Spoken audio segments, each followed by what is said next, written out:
What's going on, everybody? I am here with Ty Marion, Ric Diez, and Chris Raufeisen. Yeah. Hell yeah. Did I say that right? You said it right. You got Fuck it. yeah, dude. That's what I'm talking Hell yeah, that about. was amazing. You didn't say my name right.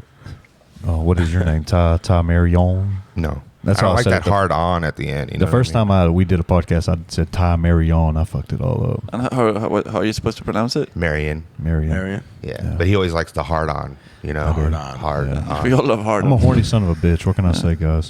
So, Rick, Yes, sir. you and fucking Chris, y'all are, how long have you guys been in Austin? I came here towards the end of August. Yeah. I got here September 4th. September 4th? So, Yeah, I was here for a week before Chris arrived. yeah. Yeah. And Austin's been pretty fun, huh? Austin's been fun. Austin's been good. Austin's been good to us, yeah. Yeah. It's been pretty wild. It's pretty interesting here. Yeah, I saw you guys last night at Vulcan, and man, y'all fucking crush. I saw you at last night at Vulcan. Rick, where was you at last night, man? Last night I did a show at Creek and the Cave, Okay. and then I came back to Vulcan to see the end of his set. Yeah. Yeah, Yes. y'all had a good time. Hey, bro. Oh, yeah, man. So tell me, guys, where you guys from? Are you guys from, obviously you're from Thailand, Chris from Thailand. That's what you go by. From parts unknown. Oh, yeah, man. Yeah. I'll go first. I was born in Bangkok, but I was raised in Chicago when I was 5. I moved to Chicago and grew up with my grandparents. And when I was 24, I was went to high school here, was in the military, went to college here. And then when I was 24, I moved out to Bangkok to do grad school. I studied archaeology, and then I discovered stand-up comedy, and I quit everything and became a comedian and started doing comedy as much as I could. You said, in fuck Thailand. the norm. I'm going to do comedy. Yeah, well, I was already yeah. fucking crazy doing archaeology. It was grad school. I was doing it in the Thai language. I don't know what the fuck. I don't know where I was going with that. But yeah, I discovered I did some comedy in Thailand, and then I enjoyed it. I'm going to do this forever until I die. Oh, yeah, man. And Thailand is a pretty poppin' comedy scene. I mean, yes and no, but yeah, I'd say there's a couple mics a week, and I run a mic every week. Raw Comedy Asia. Go check it out. Dude. Wednesday every Wednesday 8:00 over on Sukhumvit 13. If you're in Bangkok, come check us out. But yeah, I mean, before COVID, we had there was a room on this place called Khao San Road, and we had shows every single night. Yeah. And I did comedy every day there for about a year and a half, and for people from all over the world. And it was incredible. It was the best time of my life. Yeah, Khao San Road is like this walking street full of tourists Yeah. that has now been redone, and they've remodeled it, and it's less fun than it used to be. But before COVID, it was just full of tourists every day, just collapsed with tourists. And so that room was full every day. And Chris and a couple of other comedians had moved in a hotel above the comedy room, and they were just dropping every night, just living at the club. It was crazy. That's pretty what's up. insane. So it's kind of like living on Rainy Street. If you're familiar with Rainy Street here in Austin, Yeah. it's full of tourists, and it's a wild fucking street. It's all live music, which 6th Street is wild too. you know? Yeah, it's like 6th Street, but just honestly, 6th Street's people are like, oh, 6th Street's crazy, bro. Khao San Road is like. Yeah, but I haven't seen the barbecued alligator on 6th Street. 6th Street is like intense. 6th Street's That's way true. more. Khao San is like it's a little bit. It's shittier and it's closer together, and there's more people, a lot more Asians as well. A lot of bikes, a lot of motorcycles, and motorcycles, mopeds. Yeah. just people selling shit on the street. I'd say that you guys beat us with crackheads, but everything else we got you guys on everything else. Last night, Vulcan, that during the kickbook mic, there was a crackhead in the tree, and one of the comedians was Wait, taking a what? video. Yeah, he was in the tree, dangling in the tree, just hanging around, just fucking chilling. I was Like a bat? what the fuck? That was wild. That was my first night at that Cutthroat karaoke. fun. That was wild. You went to Cutthroat? Yeah. Oh, we that's went back fun. there after. That's so much- that spot. It was, I don't know. That was crazy. Yeah, you have So- to pay to get on. I signed up and I didn't get on, but You have to pay to get on? I think so. Oh, I think that's kind of I think part what of it is they looked at the songs, and because they had that one doctor went up like 19 times. I was every time I looked, I'm like, this dude again. It was good. I mean, they definitely let the people that were obviously good singers go up, but I think it is song selection. They're trying to keep it entertained. Yeah. And Rick, man, where are you from, bro? What you're from Spain, right? Yeah, I was born in Spain. Yeah, Spain. Barcelona or Madrid. Born in Madrid. Madrid? Yeah, I grew up not in Madrid. Only a part of my childhood was in Madrid. And then I lived in different places in Spain, and then my family moved to Belgium. So I kind of grew up in Belgium, did my schooling and university in Belgium. I heard getting a churro in Spain is like a whole process. Like y'all have churro, like you go into the churro and you see it get made. I heard churros are like badass in Spain. Like they're different. Well, churros are amazing in Spain, but there's like different levels of what you wanted from a churro. You can have churro from a food truck, I guess. They'll have them. These food trucks with churros will generally pull up at like village parties in summertime and be open at around 5, 6, 7, 8 a.m. so that people who are hungry and drunk can eat. Yeah. And I'm saying drunk, but also probably on drugs. But like, for example, in Madrid, you will also have like nice cafes that will open early morning, and you'll catch that wave of like people who are partying and people who are starting to work. But not everybody has churros every day. That'd be like a stereotype. But it's there, it's available. But the difference is about the churros in Spain. It's not the churro. The churros are going to be good. I mean, they're not going to be as good as in Spain everywhere. But the difference is we drink it with very thick chocolate. And you dip it in that thick melted chocolate, and that's the special part. Dude, I'm a fat boy at heart. That sounds fucking good. It is incredibly good. Yeah. I didn't like that. I didn't like that first moan you made. It was oh yeah. I get making me hungry and hard. I should say it in Spanish. Wait, churros con chocolate. Oh my god. There you go. Jeez Louise. This is about to turn into a different kind of episode, guys. We're about to put this one on OnlyFans. Fucking rack hard. yeah, we got a Patreon episode now, I guess. Yeah, that's what we call interracial sex where I come from. Hey, we both got long hair, so we can be the lady boys in this situation. Shout out to Thailand. I like how everybody actually forgets that I actually do have long hair right now. Oh yeah, take that fucking hat off. But dude. you have Show long us hair? that beautiful hair. Yeah, I over the last. Shut the fuck. You got long hair right now? Yeah, over the last 12 years, I donated my hair to kids with cancer 7 times because my hair grows pretty fast. Where's your hair right now? Are we having a reveal? Oh wow, you have it tied up in there?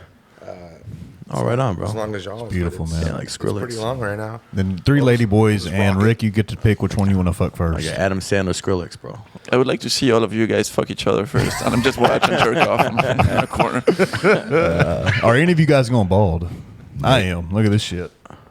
Yeah, it's sad because you have a pretty nice hair. Otherwise, Yeah, I I wish wish I I would have were known, but They say it's from it comes from your mother's father's side. yeah, he's bald as Yeah, fuck. my grandpa's bald as fucking shit. He's my Asian grandpa, old bald Chinese guy.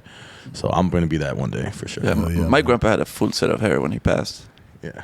Just full set of white hair. Did you start comedy in Spain? I started in Thailand. Yeah. Yeah.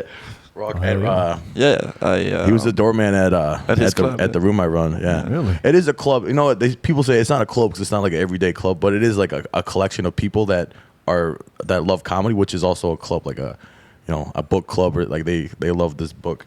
It's a comedy club. It is a comedy club. I mean, it's not a comedy club that you guys have here, which is like this venue is dedicated only to comedy. That there's like Chris's venue is a separate room from a pool hall, but they have like a separate room that they call Live Lounge, and that can be rented for events by anyone. Yeah. And it's like it's got like booths and nice seating, and it's well set up for events. And then every Wednesday it's taken over by raw comedy.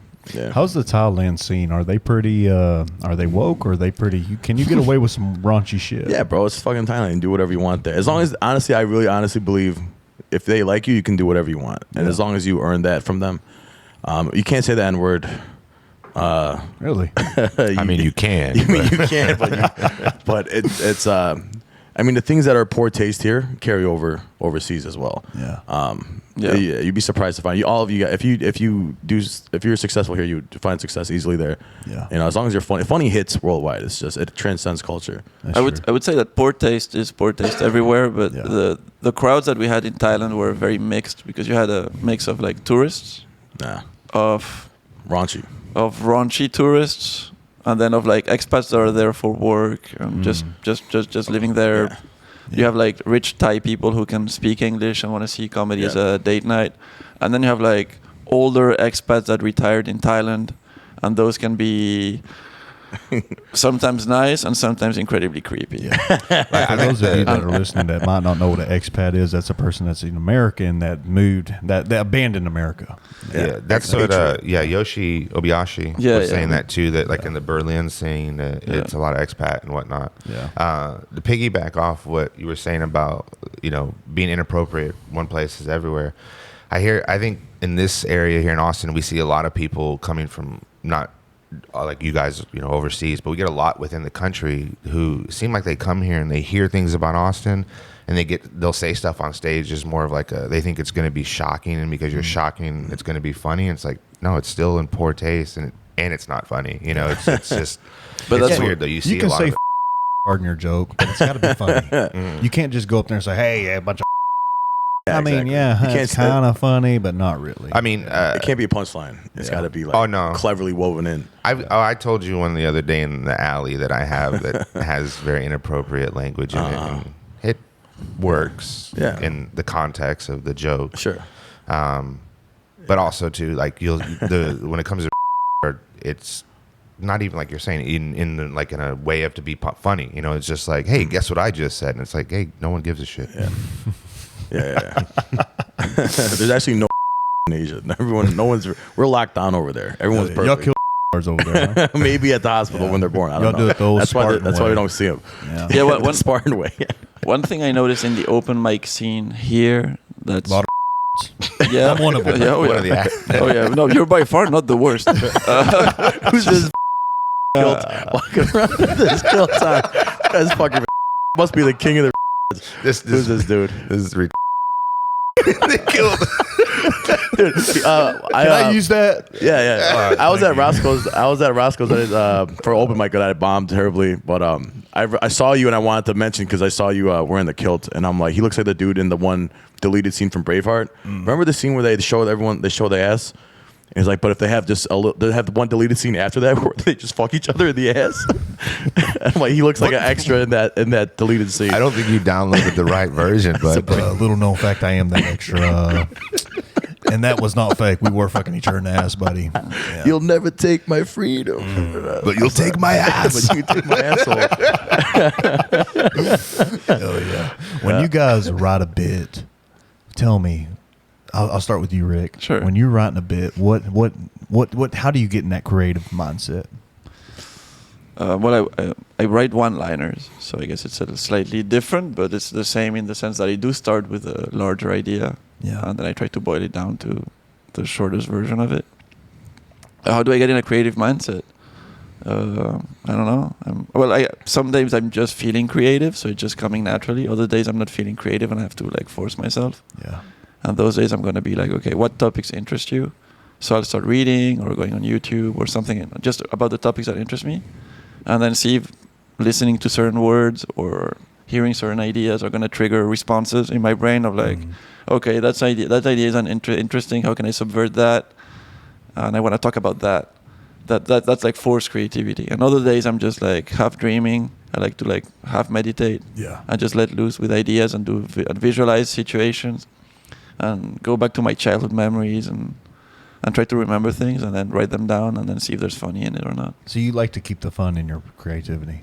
Like if you're going back to childhood, I feel like you're kind of engaging that kid Yeah, exactly. It's what try to remember traumatic moments and then how do I? There you go. Yeah, I had a joke about how the fact that I got bit by a turtle, and I was bit by a turtle, and we had a turtle in the garden, and I was just trying to pet it, and it bit me, and I was like, fuck. So it was actually, I still remember how the surprise of it. I was 8, something like that. So it's just stayed in my head that I got bit by a turtle. It was that stupid. Yeah. How about you, Chris? How do you come up with your bits? Do you have a routine? Like me, I like to walk and then. Yeah. I find a lot of things come to me when I'm in movement or when I'm in motion. If I'm sitting on a bus or sitting in a car or sitting on a train, you're not in motion. Right. You're delegating the motion.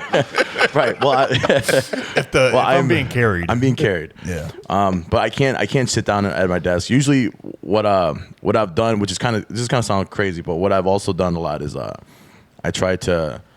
It depends. Like if I'm just going for a writing session by myself at my house, then I'll lay down on the ground, or like I'll sit and I'll meditate, and I'll just try to get into this like state of mind.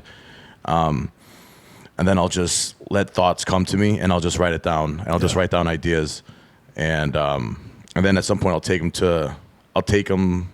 to a table, or I'll take them somewhere, and then I'll try to work them out.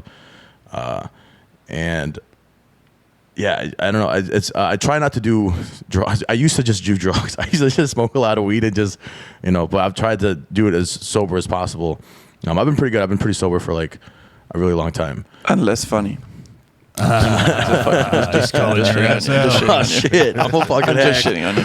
You've been fine. Yeah, quick, give me drugs. I don't know. He's about to fucking get a cocaine habit now. Yeah. Well, I just it's almost like it's like getting in flow state, and you're not. It's just there's no time, and nothing exists. It's just you and your thoughts, and you just wander. And sometimes there's like I want to write something about this, or I want to write something about that, but basically I try to find I can bring myself to that topic. You know what I mean? Something from my childhood, something from my past. I'll bring it to this. How can I make it work from my angle, basically? Yeah.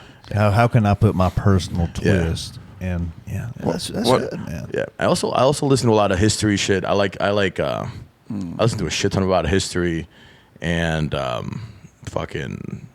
mainly history shit. I love history, geography, and I do a lot of crowd work when I do shit in Thailand, because I host my show every week, and I do a ton of crowd work off the bat, and then in between, and I'll listen to like random facts. I'll listen to just fucking people just saying names of countries, and then I'll just like whenever a country name, I'll try to come up with something in my head, shit like that. Just for to a keep it comedian juicy. that's watching this and that is that's getting started in comedy, or somebody that's been doing it for a long time, what would you tell them? How many mics should they hit a week? To hone their craft. I mean,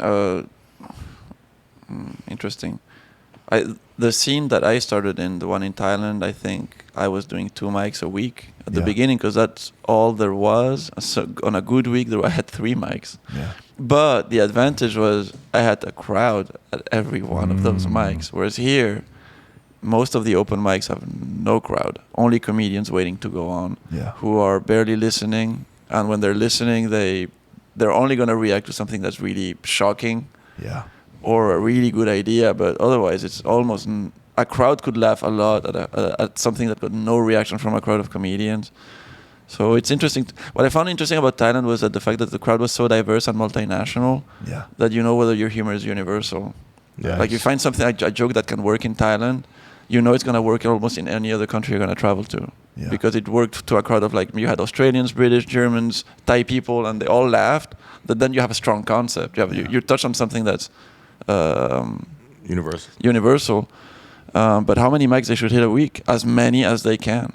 As many as possible. And they should be writing every single day. Yeah. I like what you said too about some of the open mics, about how it's dead and there's no one really paying attention. It's tough. I think here in Austin, it depends also who's hosting. There are good open mics where the host really brings the energy to keep it going throughout it. And there's been a lot of open mics, like I've done at Sunset Strip, that it's right after they've done a show and those people are still in that mood. And if you can get up early before they get tired and leave. Yeah, or you get somebody who is just sitting there waiting, camping the list to try to get up early, and hopefully they don't walk a bunch of people. It can still be a pretty interesting thing. Great. Like he's interviewed Colton Jones, who's a great host at Sunset. He keeps energy live there the whole time. We try to do the same thing when we host. I mean, you're hosting Shakespeare's next week, and man, we try to have fun. And one thing about an open mic to me is, if you're not going to go up there and tell your best joke, go up there and talk shit.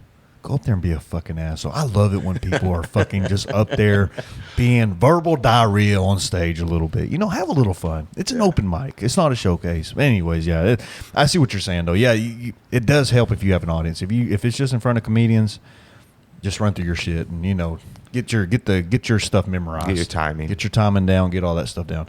Don't fear the silence. But fuck them.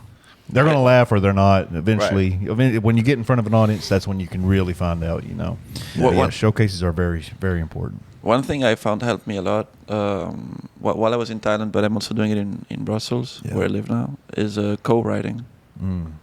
Yeah, and when we co-write, I have a specific groups of friends that I do it with. I don't do it with everyone. And it's not about you write your jokes for somebody else, but it's like, okay, I'm going to present my ideas to a group of comedians. We're going to allocate a time slot for each person where during that time slot, I'm going to present my ideas and they're going to listen. I'm going to try to feedback, bounce on it. It's not just necessarily about, I'm going to write you a tag. It's more about, oh, why don't you go the left with this? You could subvert it going in that direction. Yeah. Because maybe you're so into your idea, you lack an overall vision, but you present it to somebody else. They're like, oh, I would have gone that way with that. Yeah. And like, oh, that's interesting. And then so sometimes it's very interesting. And also what I've liked is having my friends just tell me, no, that sucks. Just don't forget about it. It's hack. It's not interesting. Nobody wants to listen to that. And sometimes I prove them wrong, but I would say 80% of the times they were like, I told you so. But it's good that you need somebody to keep you accountable and be like, no, that sucks, man. Yeah. And that's why I think that me and Ty have become really good friends, because our style of comedy is kind of very similar, and it's very kind of dark. Well, I would say idea-wise similar, delivery-wise different. Yeah. I more or less will take a joke and steer you in a direction and realize, oh fuck, we're actually over here instead. Tony's still dark, not expecting it, but more in your face kind of whatever. And I think what you're saying too, it's great to have also that diversity in your group, so that you have somebody who has an in your face or diversion style is what I call mine. Is look over here, here's the punchline. Actually, you can see a lot of, like we were saying at the open mics here, you can see those people and you can see who you need to network with to get those and feed off of. Because me personally, sometimes I just come up with ideas when we're just sitting around talking shit with each other. And it's like, fuck, that happens a lot as well. Just, iron sharpens iron, so it's just like when you're bouncing shit back and forth. Yeah, definitely. I'm a diamond. So. Yeah, here in Austin, they have a lot of tag mics, which I think are pretty good. I think that they're a good idea, but I haven't been to any yet. But yeah, they do things like that, here in Austin. But I think to answer your question, I think everybody needs to find a balance of how much time do I spend writing versus how much time do I spend performing. I feel like for some comedians, maybe they're very prolific, then they can afford to do more mics. Maybe other comedians need to spend more time sitting down, writing, bouncing ideas off of friends, and then going to perform. And once the idea is more mature, some people are going to write more on stage because they're more loose. They're just going to come with an idea and just things come to them on stage, and they just like, it's less for me. Sometimes I found tags on stage, but for the most part, it's all written things I wrote down at home. Have you guys ever bombed? Yeah. Yeah. What was the worst bomb you ever had? I'll go for. Go ahead. When I was 16, this is before comedy. I used to rap.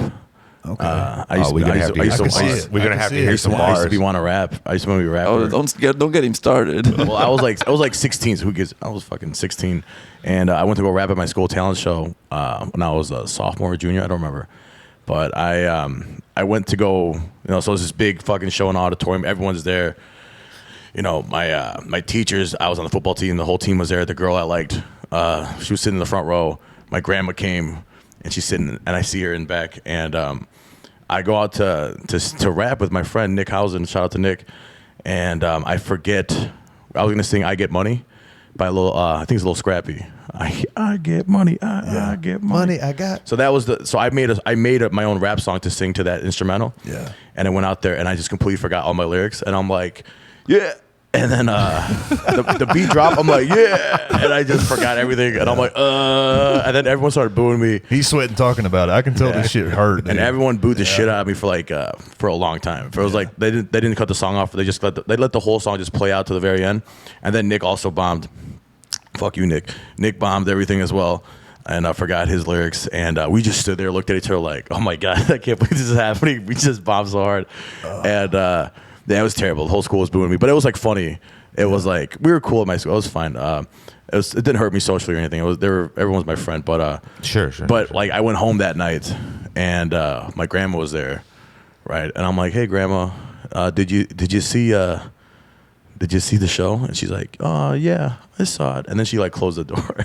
Like just went to bed and never spoke about it ever again. Damn. I brought great shame. How about you, Rick? What was your worst bomb? My worst bomb is a little delicate to discuss without. It was I did a charity show. Okay. And a friend of mine booked me for that. And after I bombed there, I was like, dude, you should have told me. And he was like, oh yeah, but that's why I didn't want to go. So it was a charity show in a part of Brussels that has a predominantly a Muslim community. Okay. And those were the people that were mostly in the crowd. And I started my set really well because my humor is pretty universal. I say jokes about cats and I'm self-deprecating. So that's universal. It's not cultural. It's not religious. I'm not making fun of any religion. I'm not trying to insult anyone or offend anyone. That's the purpose. Yeah.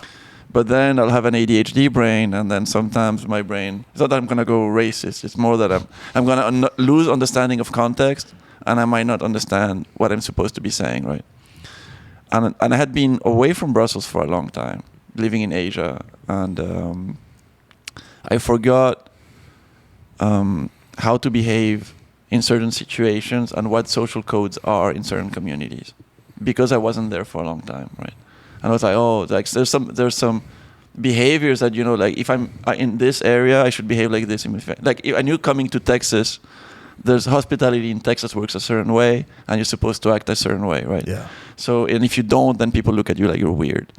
And so I start my set, everything goes well, and I have a joke about cats, and I ask people if they like cats and if they have cats. I've done it here multiple times.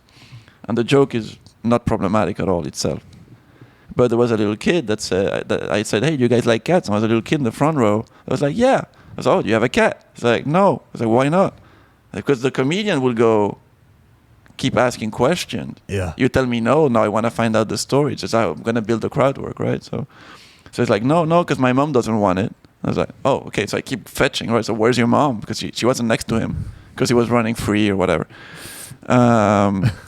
Because it was an afternoon show. Families came. It was not only comedy. There were rappers after us. There was like a guy that juggled. It was a variety show to entertain the families who brought their kids. It wasn't a night comedy show. Yeah. You know, so that changes the expectations of people. And I was like, oh, okay. And he's my mom's there up in the further up in the theater. There's a small theater. So I talked to them. Oh, madam, I'm polite. I can recognize to what community she belongs to by the way she's dressed. Yeah. I've lived in countries of predominantly Muslim religions. Like I know. So I was being super polite. Like, oh, why don't you have a cat? What's going on? She said, oh, it's a long story. So okay. But what happened? Like, can you tell us? I have time. You know. It's like, oh, I don't really want to talk about it. I should have cut it short and moved on. That's what I should have moved on. But being a comedian, you had to dig I had to dig in. It was just Yeah. I'm having a good set. People like me, so I can keep going. And I was like, oh, what happened? Are you allergic? Did you get scratched? And she said, oh, I got scratched. And the thing was, like, when I was a teenager, my mom had a cat. Yeah. And when I lived at my parents, my mom had a cat. And the cat used to come at night or in the morning, and he would see my feet moving in bed, and he would attack my feet because he wouldn't understand that it was me. He would just see something moving, he would just attack and just hurt my feet. He knew it was you. He was a probably, yeah, he's a bloody maniac. Okay, that's what it is. Yeah, so it was just like, oh, and then my brain just farted completely, and I just said, oh, I stayed polite, and I said, oh, did he scratch you while you were making love to your husband? Nice. Great crowd work. To that point, to a normal crowd, no problem, right? But even to a Muslim crowd at night, and I've been told this by Muslim friends, no problem. They told me this was an afternoon show with families, and you're in public. Yeah. You cannot address that topic. And I was like, of course I can't, but my brain in that moment just went to the comedy. I just lost it, you know? And they started not all of them, but not the entire crowd, but a huge part of the crowd, mostly male, mostly young, that had nothing to do with that lady, started booing the shit out of me, booing and being like, "Get the fuck out!" like looking at me like they want to kick my ass, and just like I was like scared for my life, and I was like, okay, I have two options: either I show them how scared I am, and I leave, and at what point they might chase me down the street and beat the shit out of me. Yeah. Or I find my way to apologize to this lady without losing face, finish my set, So I stood strong and I said like, well, if you're offended, then I'm sorry. Yeah. Which is also a way to not really apologize. Right. but that kind of calmed them down. And also part of the crowd was like, let him finish. He was funny. So part of the crowd was telling those young guys to like, shut up. We actually enjoy his set and he hasn't done anything wrong. Yeah. But I lost, it was a nuance of cultural dynamics that I wasn't familiar with.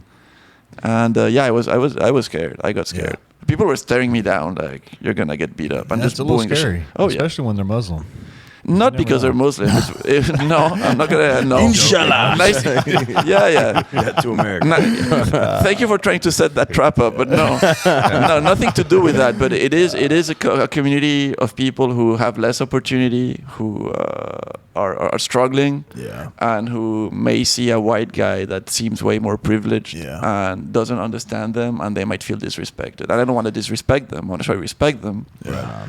But I lost touch with that nuance that I couldn't. I said love. I didn't say fuck or I said husband. PG. It's a cut the shit. Yeah, I You kept it guys super fuck PG. or But what? even like that, it's just the fact that I addressed the topic. I should have understood the context better. Yeah. So my recommendation to comedians is see what room you're playing for, and ask questions if you're unfamiliar. Well, I think bombing's part of like the fucking bombing makes you comfortable taking risks. Yeah. And it's essential to the building process. It's and it also essential. makes you, in my opinion, it makes me. I feel like it makes me a better comedian because I don't like the way it feels. It fucking hurts, man. I want to drive into traffic after I bomb. You know? So it's like, What's your burst bomb, dude? Oh, I have a bomb that's worse than that. I forgot. Sorry. Oh, shit, Real go quick ahead and tell though, us. I have a bomb that's worse. did she get scratched during sex? Don't leave me on this cliffhanger. I need to know what actually happened. She got more than Yeah, scratches. I have the same cliffhanger, by the way.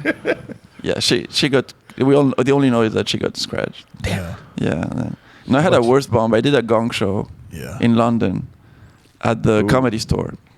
And so I was told by some British comedians the only way to get past at the Comedy Store is to do the gong show. Yeah.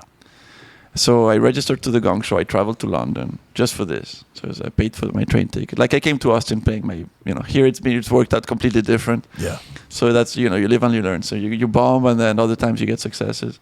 But I go to London. I go to the Comedy Store. A friend of mine who had won the gong show at that place, he got passed. He told me, he gave me advice, you should start strong. He gave me a lot of advice. Luca Cupani, if you listen to this, he's a finalist now at the San Francisco competition. Yeah. He's very exciting because he's like one Italian European also succeeding at this very famous competition. And dude, I go on stage and I have this low entrance and I have this little, I look awkward like I did on Kill Tony. And they gonged me before I started to talk.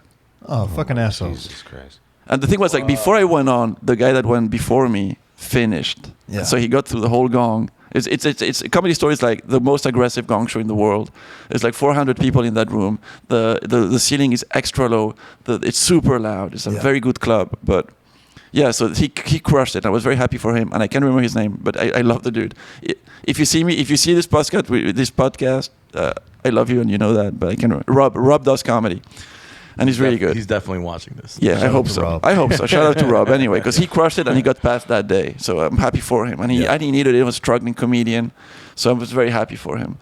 But the fact that he passed, I already knew I'm going to get gonged because they're not going to pass two guys in a row.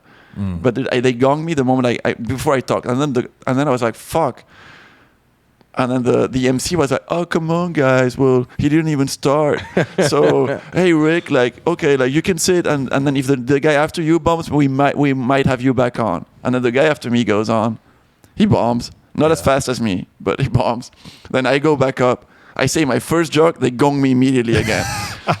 Dude, I was told I basically broke the record for the fastest gong at that show in that show's history. Nice. But I'm still angry at them because I paid. You have to pay to get your video, and I paid, and they never sent it to me.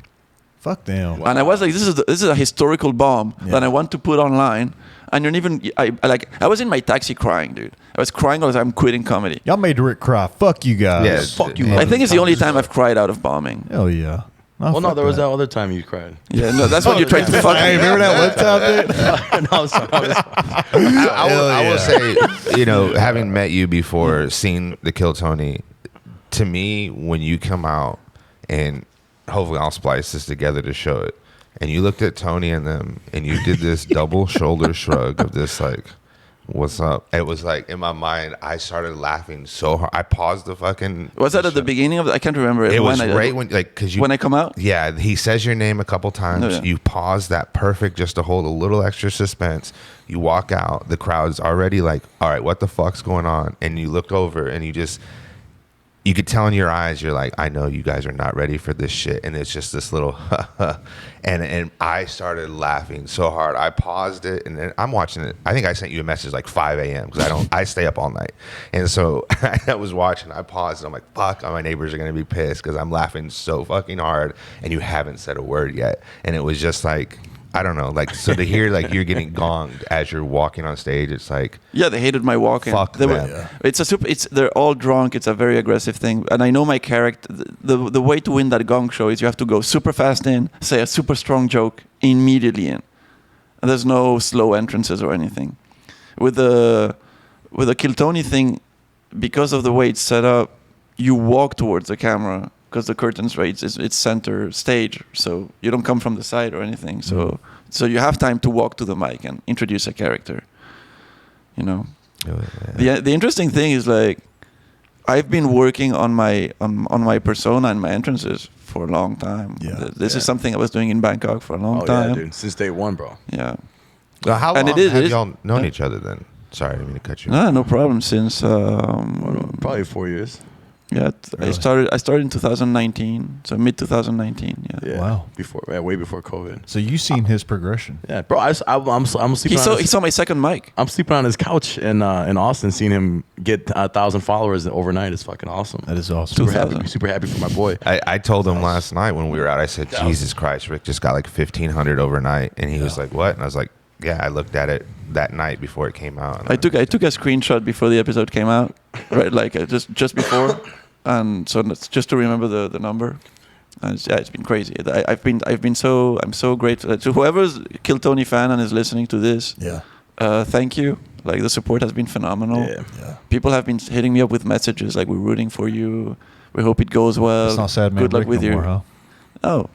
No, it is Sandman Rick forever. Fucking with you. You're not gonna take my depression out of me or my outlook on life. The most funniest people are usually the most depressed people. Yeah. I'm not technically depressed. I just I've been depressed. I've been sad. I understand boredom, sadness, anxiety. Yeah. And I'm very nihilistic. I have a specific relationship to death. So it's like, that's part of Sandman Rick is me. Yeah. But I present something on stage that's there to make you laugh. Yeah. Your delivery, man, it is spot on. Your deadpan delivery, it is fucking legit. With a question that I have is, obviously, to get where you're at, to know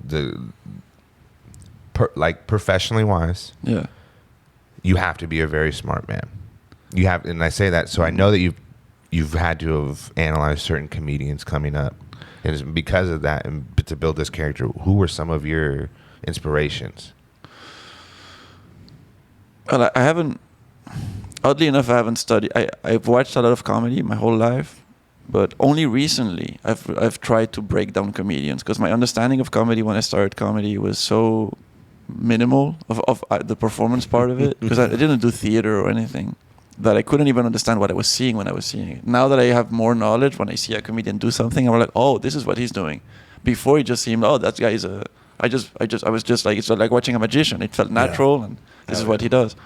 But my influences, like who made me love comedy is not the same as who I'm looking at for my comedy. Like, my favorite comedians are not necessarily the ones that inspire me for my act. Nice. Right. So you have your own style. It's not like you're not looking at somebody's style and being like, man, I kind of want to go along their route. But if I look at one-liner comedians, where they're all my influences, I have to look at all of them. You know. But like, the main ones are, of course, in my opinion, Stephen Wright, Jimmy Carr, Mitch Hedberg. Okay. Hell yeah. But then a guy like what's his name? I'm pretty bad with names. The guy that came to Todd Barry. He's not a one-liner guy. Oh yeah. But his delivery is very inspiring to me. Yeah. His character's great. He's incredible. He's been around for a long time. A guy like Jeselnik is slightly longer than one-liners, but he's got a very defined character. Yeah. He's not the same character as me. I love his misdirection. Yeah, but the misdirection part, that's me. And the defined character, different character, but how he's defined his character, I'm really trying to understand what he's doing. Yeah. It took him a long time to define it. It took him years of work. And I'm like, okay, what can I learn from this guy in terms of defining the character, setting it on stage, presenting it? And Jimmy Carr is just that delivery. Yeah. And that lack of shame and just saying the wildest thing he can come up with. But when I was trying to break him down, I was like, at the end of the day, I thought I was close to him, but I'm not at all. Yeah. How about Chris? Who's some of your comedic influences? Oh, dude. I love Louis C.K., Dave Chappelle, Bill Burr. Yeah. It's weird, dude, because like Ric's got such a defined character, and that's something that I really picked up with spending so much time here with him. Because I'm like starting to look at my own, who am I on stage? And if you just take everything I say on stage and make an image of me, I'm gay. I'm gay. I'm kind of racist. I'm silly. I don't know. I'm just a joke. I'm just joke writer. Yeah. And it's before I started dark. When I started, I was very dark, and now I'm just silly, just joke writer guy. Yeah. So and I feel like there's a lot of that. So I'm really trying to. What I really want to do going forward is I love history. I love geography. If you name a country, I'll tell you the capital right now. I know every capital, every country in the world. I know. Give me a date and time. I'll tell you what the fuck was going on anywhere on the planet. I want to bring that into. I want to put that on and kind of. You just carve out a niche like with smart bits. Comedy and history. I don't not like smart, but yeah. Like I also love Andrew Schultz too with his crowd work. But I love because those guys to me are so cultured. Same with Chris Stefano and like his and his stuff too, like his knowledge and his depth of his well of knowledge. Fucking all that shit. I want to bring that to a stage, but like the way Louis C.K. is, I don't know. He's silly, but he's like insightful. But he's at the end of the day, it's silly and it's hilarious. And I just I don't know. It's hard. I'm just I wish I was fucking skinny and sad like Rick, dude. This shit's fucking hard. I don't know what the fuck to do. I'm Asian. Like what I want to do ultimately is just also be like a beacon because I'm mixed. I'm half Asian. I've never seen another half Asian. There's one guy, Steve. What's your other half? Brian, white. Oh, you're gay. My other half is gay. Oh, nice. Actually. No, but I've never seen. I just want to be like a good role model for like what I am as a human, just a half Asian, half American. You're failing so far, so hard. I know. I'm just joking. But I just want to prove that hey, we're fucking. I mean, number one for Thailand, like I don't see any Thai people anywhere. There's not even Thai American. I mean, there's a few, but I want to just prove that we're strong, we're fucking locked on, and that we're not all. Like listen, we won. We lost some wars, but like I ain't a bitch, dude. I get you, man. Speaking of which, there was that one guy in the alley on Monday who came up to you and he just asked straight, "Are you the biggest man in your town?" He asked if I was the biggest you're Asian. 6'2". I'm 6'2". Yeah. So yeah, I am the biggest Asian in the world. Actually, that is me. I'm the biggest Asian. World's biggest Asian. Would you say comedy's therapeutic for you guys? It is for me, 100%. It's therapeutic. Yeah, I've always seen it as, I don't know. I think of it as like being in service. I do it for me, but a lot of it I do it. It's in service to other people as well. Yeah. It's like I'm gonna go out there and try it. These people have come out to come see comedy, and I'm gonna do my very best to facilitate that and just be in service to them, and also be in service to people that. Come to my mic and want time on stage. I'll give them everyone that shows up to my mic. I'm known for putting like 20 people on my mic, which is kind of stupid. But in Asia, like we don't have to do that. Yeah. We can. We defined whatever comedy because like we're the ones making it out there. So I don't know. I look at it as just being in service to people and being in service to the craft and to the art form. Okay. I'm not so much of a therapist. You want to talk about therapy? You got to go to this guy, right? Yeah. I mean, I've gone to actual therapy. It was very, very helpful. Yeah. I didn't start comedy as this is going to be therapy for me. No. I started comedy because I enjoyed comedy. Yeah. But what I found out doing the more mics I did was that comedy has helped me tremendously as a human. Yeah. It's something about getting that laugh. It just makes you feel. There's the laugh and the dopamine, but what I've learned is I feel like I've learned almost more from the bombs and from I wouldn't say bombs, but like when you say like, okay, if I'm gonna do one line and I say 10 jokes and then 5 of them bomb, I'm like, okay. At the beginning, I felt offended. Like, okay, my God, my ego is destroyed. Yeah. That this bit I've been crafting, and I was sure was funny, and this crowd is not getting it, and I just feel hurt. And now I'm like, okay, 5 worked, 5 didn't work. I need to work on those 5 or throw them away. Yeah. So like now when I got back to my day job, and my bosses were like, this is not right, and that is not right.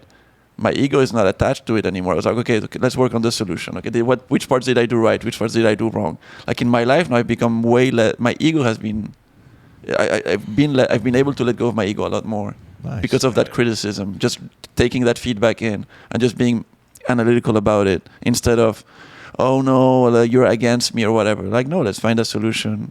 How to not bomb at work? How to not bomb with your family? How to not bomb whatever you're doing? Yeah. Yeah. Yeah.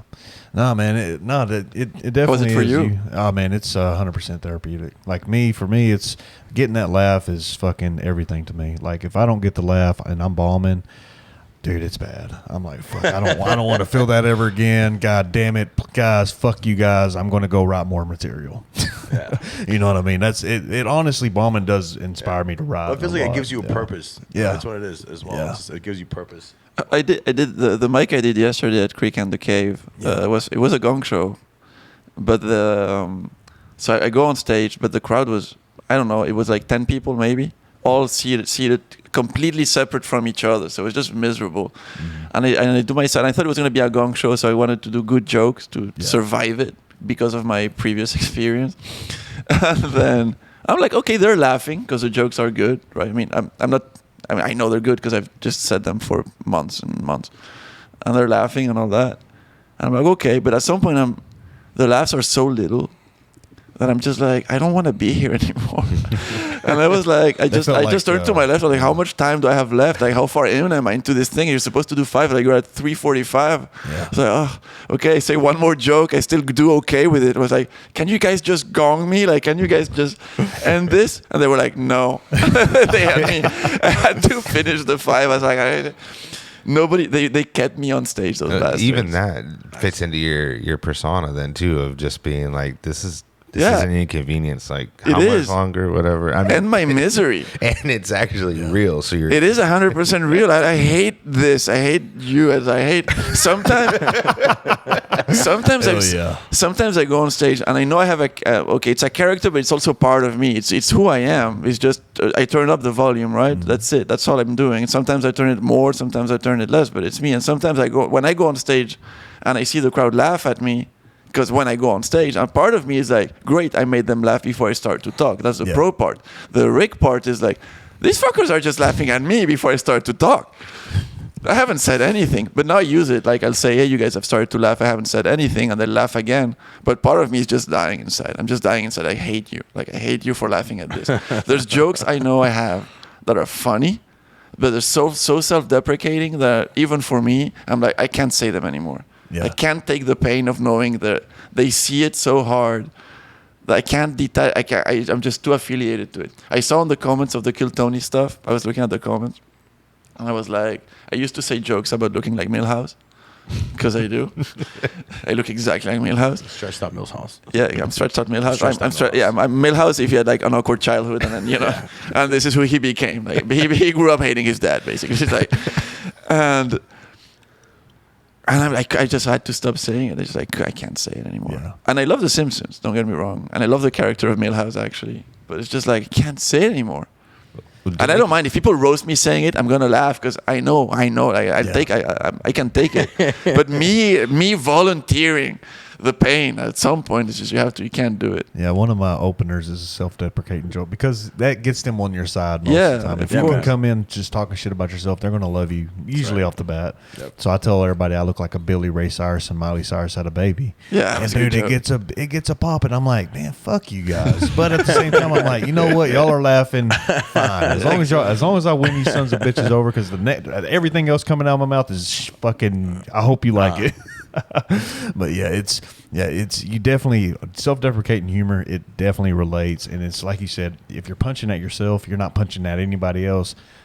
You have to laugh. Yeah. Unless you're just a complete asshole and you don't like my style, or they just gong you right when you go on stage. That's fucked up, man. I mean, at the beginning, also what happened was I would say sad jokes, and I didn't have the tools I have now. And in more years, I will have more tools. I'm only 4 years in. Yeah. I'm still a baby, but I would say it's sad jokes that I thought were funny. And I had one time at your show at PJ O'Brien's.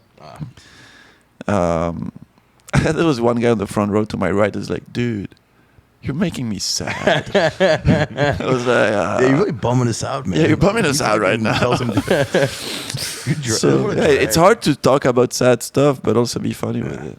Yeah. That's the fun part for me. Ty, you ever bombed? Yeah. Have you had a heckler? You were there when I had the heckler. You were the heckler. The black lady. Yes. Good a God. couple weeks ago, we're What at happened? Shakespeare's, and this chick's from California. She's talking throughout kind of the night, but she's also drinking, so it's obviously just getting worse and worse and worse as we're proceeding on. I get up, address the crowd appropriately so that it's not singling her out, and kind of give her, these, hey, people are waiting, let's be respectful. Very next comedian gets up. She does the same shit. I start addressing it again. She says something to me during the addressing portion. And I go, well, to be honest, I'm not talking to anybody else in here but you. If you want me to talk to you, I'll talk to you directly. So she wanted to chirp back. And I hit her with, two basically shut the fuck up lines. Yeah. I fake sneezed into the mic. And I go, oh, excuse me, I must be allergic to bitch. And she didn't even realize, your mom's a bitch. I'm like, that's fine. I'm going to keep talking about you. You can say what you want about my mom. So she shuts up, she goes to the bar, disappears, and it's like 2 comedians later, she moves to the front fucking row, and there's a comedian on stage, and she is like commenting back on every single thing. Like he's like, you know how sometimes comedians do like this to set up their, yes, I understand. No, shh. And so we got up, and I said, hey, I've already addressed this. People have been waiting 45 minutes to an hour, sometimes get up here for 4 minutes. Be respectful for their time. This isn't the movie theater. We don't need your feedback. And so she got a little pissed off at that. And I said, look, basically you have 2 options. You can shut the fuck up or you can get the fuck out.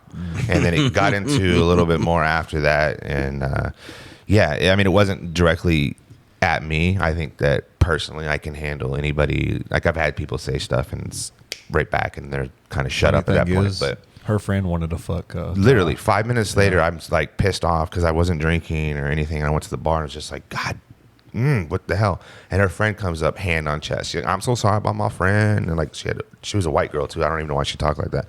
But everybody's like, what's going on back there? I'm like, I think she wants to fuck. And like, that's what we thought too. I was like, no. Should have fucked her. I should have. And just like, you should swung the not bathroom have. door. Now you're on a I'm glad I podcast did. talking about how you didn't fuck her. Dude, you should have just fucked her. I should have just like opened the bathroom door while I was doing it, looking at her friend, just give her the finger, like, whatever. I don't know. No, her friend wasn't worth it. It was pretty funny though. Yeah, thanks. You handled it very good. Well, she had 3 strikes. Yeah. That was it. But did you kick her out or not? That's a whole different topic because I actually was like, you need to get the fuck out. And so somebody came to throw her out. And then somebody from the door who had no idea this is the 3rd time that I warned her came up and tried to, quote unquote, diffuse the situation. But he was also a little bit on something. And so she ended up staying through that. I had a big argument with him later. I'm like, no, whoever it is hosting, even if it's not me, if it's Tony or anybody else, you have to respect whoever's on stage that has authority on that show. And if they need to go, and we're saying we're throwing them out, we're not just throwing them. It's not the William Montgomery, get this bitch out of here every routine that he does at every show. This was like literally get this fucking bitch out of here. Just fucking making it a bad time. Well, they did talk to her and they did kind of address it with her, but she eventually she cooled the fuck down. But listen, was she hot though? Like, no, absolutely all right, not. Can get the fuck out. She Yeah, actually exactly. grabbed me that Get night, out 'cause of I was here. wearing my kilt that night too, and she comes over there and she starts grabbing on my junk, and I'm like, hey, She grabbed your junk? Yeah, dude. What? That's harassment. I get sexually harassed when I wear that kilt. All the that's time. You're wild. asking for when you're asking for it. Yeah. Guess so. You're That's the asking wrong for it. mindset, I think. At least that's what the judge told me. Yeah, it's crazy. I had a comedian friend in Brussels who got his ass grabbed, Yeah. and he's the kind of guy who's like, I mean, he's younger, so he's more sensitive, more on the woke side of things, of the because he's more in that mindset, less old school. but it was incredibly offensive because she was kind of racist about it as well. He's black, and he was like, he posted a whole story about like how it was really terrible, and it was very interesting. And he had a good point about how it's completely unacceptable. Like there's no, they were not flirting. They were not. He was on stage as well. She just like she was reaching out. It was like just no. Yeah. Just respect the show. Respect comedians. Like respect artists. Right. We're here to, I could see from her side, because if she's gone to some open mics, there's some really horny guys that are probably like, please grab it. Especially here in Austin, I've seen. It's a sausage fest here in Austin. It's dry sausage fest. I was told like, be careful in Austin, man. Wear a condom. I was like, okay. Why? Like STDs are everywhere.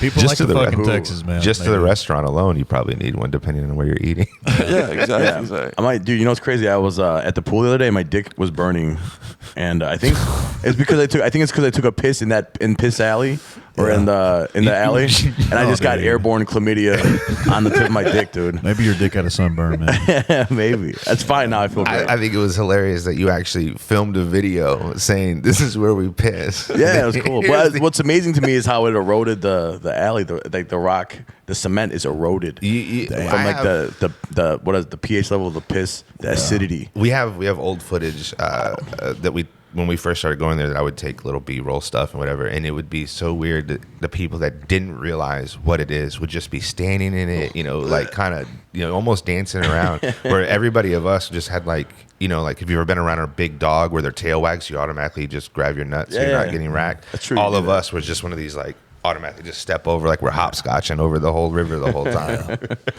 Yeah, you never know what you're going to see on 6th Street, man. Somebody taking a shit, somebody pissing. The other day we got to 6th Street, parked the car like before the show, still like just like maybe 5 o'clock or something, and there was this group of Black Jews. Yeah, Black Jews or African American Jews. I don't know what the proper name is. They were like next to Mothership. They were camping next to Mothership with banners and just doing propaganda for their movement. Yeah, I'll feel the racist, the race things, the racial things. It was like they're like you know how like the Jews are lost tribes. They're like we're like the lost tribe of Israel, and like they're in Africa, and they're like we're descended. Like I don't know, basically saying. Black people are Jewish. You see these guys in New York City too. Yeah, they're East Coast. They're like, is it Somalia or Eritrea or? I mean. Anyway, I don't know from which country they are, but yeah. I mean, I have no idea. Yeah. They say maybe Ethiopia or Eritrea, maybe somewhere around there, East Africa. But like one of the tribes of Judah wandered into Africa, and then black people descended from them, and like they're trying to like whatever. I don't know what the fuck they're trying to do. But this chick walked by. And he was telling her to like fucking, rope up, like you're exposing the flesh, and that's like, she was wearing a summer dress. Okay. Pretty much.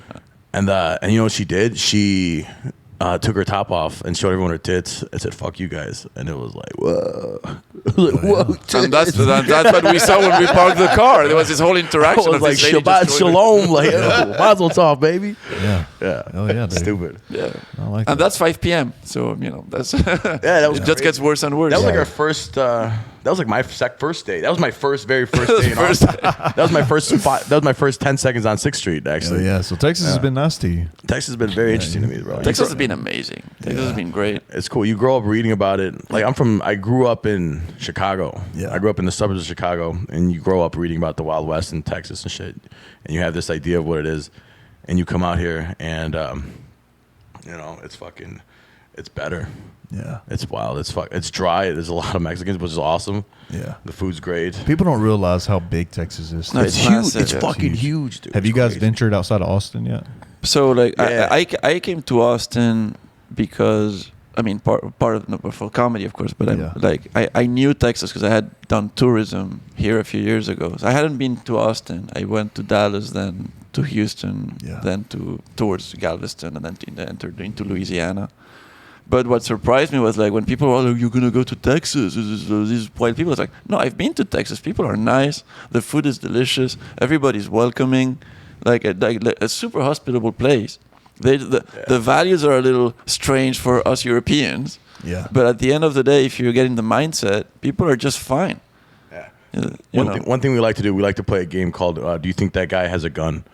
Mm-hmm. Hey, do you think that guy has a gun? Yeah, we also play another game. It's like, do you think this guy's a comedian? we look at homeless crackhead or a waiter, the guy outside of the that's a comedian. Oh, is that a comedian? Is that how many comedians are there here? We were eating at a pizza restaurant. We were at a pizza restaurant for my birthday. It was hilarious. And the waiter was just like this really fun young guy. He was like, "Hey man, what's up? You can take your order. All right, lit fam. Like the fucking cheese sticks are fucking lit. Go order all this shit." He was super nice. He was hilarious. He was yeah, this shit's fire, bro. And he was hilarious. And like at the end of the meal, I was like, "Are you a comedian?" He's like, Rick made a bet. I'm like, "I bet you $100 he's a fucking comedian." I took the bet. I thought no.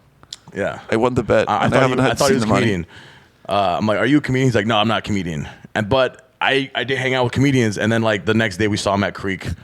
Nice. And I was like, "You're fucking gonna be a comedian." Like he is a comedian. Go fuck yourself, Rick. He's not a comedian yet. We're gonna be a comedian. Like it's just everyone's fucking so adjacent to it.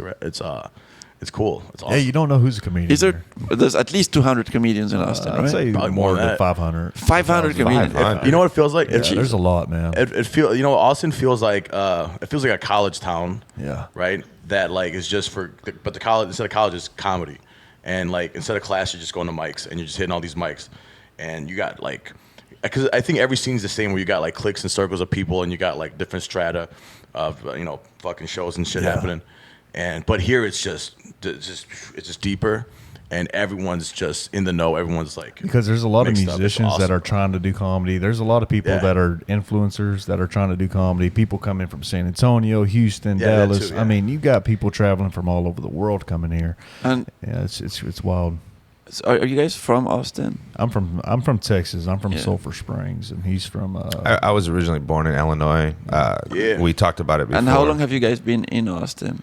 I've been in Austin 3 months. I've lived in the Austin area 4.5 years. I was from San Antonio area. So my question would be more for you then. All right. It's like, how do you feel about all these foreigners coming in and maybe taking spots or getting chances, or like how do you guys feel about this kind of like? Because I feel like, okay, I got here. I've been here 3 weeks. Can I answer this? I'm gonna tag on this real quick. When we come to foreigners, we don't have a problem with you guys coming from overseas. It's the Californians, more than likely, more or less, because it's. And I have some friends from California. Sorry, guys, you know what you are. They have a different mindset from that California living, where when you do get to Texas, that whole more slower pace of how we're going to get it done, just shut the fuck up, and let us do it at our own pace. They want that faster style. They want this, and they're used to different things. So when they come here, they're bringing that mindset, and you've heard a lot of people say, "Don't California up my Texas," you know what I mean? So it's really like that. That is probably more of like I'd see from a lot of people is there are people that are coming here that understand how we live around here, and they pick up on it real quick. But then you also have these people that just their mindset is LA, New York, or Chicago. They keep talking about how cheap everything is in Texas, and when you talk about how cheap everything is in Texas, it drives the market up. Everything gets expensive. Everything gets high. Right before the pandemic, you guys have no idea the cost differential of living. It has skyrocketed over just like the last 5 years. When I moved to the South Austin area, it was right before the pandemic. I moved in with my best friend. He's a high school football coach at the time, and I worked remote, so I could do whatever I wanted. Pandemic hit, he bought a house because housing market just went straight. He's like, fuck, I'm buying a house. Within the 3 years, when everything started to bounce back, he resold his house for $90,000 with very minimal improvements. And it's just because of what's happening in this area. Inflation is just going up, man. And all of that seems like a lot of people that are representing Austin comedy, that are saying that are representing Texas comedy, aren't even from Texas. No. They're not even Texas natives. I mean, as a person that's born in Texas and raised in Texas, it's like, man, don't we want some Texas natives in the Texas comedy? Where's Sulphur Springs at? It's northeast. It's really close to Oklahoma. It's a small town. I started. Is it in the square part? Is it in the top square? No. Little southeast of Dallas. It's northeast of Dallas. Okay, gotcha. Yeah, but no, it's a really rural town. I started in Dallas. I would drive an hour and a half to get to Dallas and do my comedy there, and then I started making these Austin trips. And once I started making these Kill Tony Austin trips, I got hooked. So I was like, fuck it, I'm just moving to Austin. So, that's awesome, bro. Yeah. And what do you guys think of Kill Tony as a show? Because I love feel it. I mean, not the show itself. I feel like it's doing great for me. Yeah. I'm not going to shit on Kill Tony, but I wonder more for the community of comedians, because at the end of the day, it's like playing the lottery. Yeah, and I see so many people who just when I was queuing for Kill Tony, I was waiting to see if I would get picked up. Yeah. Which, by the way, it's nonsense that I got pulled on the. People are like, these foreigners came in. I bet it was rigged, and their management was in touch because this guy is so professional and so good. No, it was a bucket pool. It was wild. I was just waiting there, thinking I'm gonna quit comedy because I hate these empty open mics, and this makes no sense. I don't know what I'm doing with my life. I've seen it. I've seen some of the posts on Facebook. Yeah. I'm in a couple of the Kill Tony groups just to kind of see what it is. Yeah. And like even when I saw it right away, they're like, "Yeah, this shows you that the bucket is rigged." I commented and I was standing right there when he got picked, and I was like, "There is no way," because Doc recognized you the moment you walked in. He came up and said it to me, and I looked and I go, "He looks familiar," and he goes, have you seen him?" And I'm like, "I'm not on a lot of stuff because I try not to." And don't think this person. I don't try to pick up anybody's cadence. I don't want to steal anything. So I try to avoid watching a lot of comedy online. And so when I said that, I'm like, he looks familiar, meaning I probably had seen you on something and was like, you started going, I'm like, oh, don't want to pick anything up and just swipe through, nothing personal. And so I commented in these things. I'm like, no, it's 100% real. And I know that also from being on Kill Tony, because he ran up when I got bucket pulled. He ran up to me because he heard him when they said it and they first came in. Oh, great. And I was like, "What?" And they hadn't even got to the stage yet. Yeah, I was signed up for the open mic, so when I heard my name, I thought it was my turn to go to the open mic. And then I get in the room and I see the Colt. Yeah. And he was like, "Oh, Ric Diez," and I was like, "What? Okay, let's go." You're on Kill Tony. Yeah, half of me. Yeah. And I love Kill Tony, man. I think it's a great opportunity for comedians. But I also think Kill Tony, you shouldn't put all your eggs in Kill Tony. Like, you shouldn't put all your eggs in one basket. You got to continue working. I feel like moving to Austin to do Kill Tony is crazy because you can wait a couple of years before you get pulled. You don't know. It's a complete lottery. But see, the mothership, that's a different. See, that one different. Right there. That's a little different because half of them bucket pools or half of them drawings are. They do cherry pick some of those them spots, and that's fine. I understand some people sometimes it's random. Some people just have shit luck. Yeah, but that's why you got to continue. You can't put all your eggs in one basket. Continue grinding. No, but even if it's a bit cherry picked at Mothership, like if people know you from the local scene and they've seen you at other mics and they see that you're making progress, they're gonna be like, okay, now it's time that we kind of start seeing you here. And you also it makes sense. Networking is very important too. You have to you definitely have to be a likable guy, be part of the hang, and be a cool person to hang out with. And I understand that, and that's where my problem is, because sometimes I'm not a kiss ass kind of guy. I'm a write. I'm going to do my material. You're either going to like my style or you're not. And that's where the work comes in. That's where you have to figure it out. And I told some people that I felt like if I had come to Austin 2 years ago. Forget the pandemic statistically, and I had my name pulled, I would have done terrible, and then I would have had a video of me bombing on Kill Tony, just bombing and just getting destroyed forever. Yeah, but I got lucky enough that I got pulled when I was prepared for it. Yeah, there's really a lot of people that already have that bombing video. Yeah, Jesus Christ. What was that one video on YouTube that we were watching? Oh yeah, there. Like, just so I don't think some people realize how far this spreads beyond the Kill Tony channel in itself. Is there are people that make compilation videos that who are the best people, bombs. the worst bombs, the cringiest interviews, all kinds of shit. Yeah. And kind of circle back what you were saying about like the Kill Tony show. You'll see that Tony knows that in that Hinchcliffe knows that there are certain people here that need that opportunity to be in just that light. And you'll see him when he has people where he's like, you shouldn't sign up again. There's a lot of truth in what he's saying. And there's people like, there's a girl, I'm not going to say her name. Local people know who she was. She got on Kill Tony, shit the bed. She got on the very next week again. And in the first time, he told her, don't come back.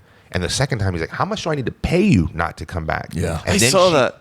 And then she got on the Mothership open mic that following Sunday, and we've never seen her again. Because it had to be like, she had to have learned at that point that it's not happening. But then at that same time, she's taking up. She took up 3 spots. Mm-hmm.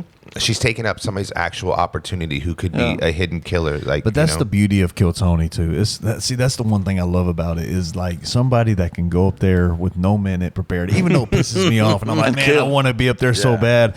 It's like watching them shit the bed. It's like, man, that hopefully that person learned from that experience. I mean, it is entertainment also. So there's an entertainment component. But I guess I mean, if you're a comedian, you're like you're eating my spots. But for the showrunners, they're like, wait, it's entertainment value because there's drama to the people that are bombing and just being terrible. And Tony's such a professional. He can draw something out of even the biggest piece of shit that's on that stage. And then when he doesn't, you can, like this past episode, there's a guy on your show, your first episode, that just keeps talking the whole time. He's like, shut up, and just literally like, take your fucking book, get the fuck out of here. Yep. And like, he won't waste his time at that point. If he's like, I'm not going to get anything out of you, you're just a fucking annoying. Both of you guys have been on Kill Tony. Y'all both did fucking great. How was y'all's experience? I did okay. No, you did fucking great. That's great. I did okay. I think the only reason you didn't get the secret show invite is because you only been doing it 4 months. I think people care about how long that time you've been it was 3 months. Yeah. Wow. Yeah. But you fucking murdered that shit, dude. Yeah. Yeah. But how was that experience? What is it like getting called on Kill Tony and walking up them steps? I want to hear Ric's perspective on this too, because I would, as someone as seasoned as him, I think that we probably have a little more experience. I think we discussed. No, actually, shit, we haven't interviewed since we interviewed beforehand. No, yeah. I remember getting my name called and being like, okay, I'm ready. I have my minute. I feel like I'd manifested at this point. I'd practiced the minute going on there a million times.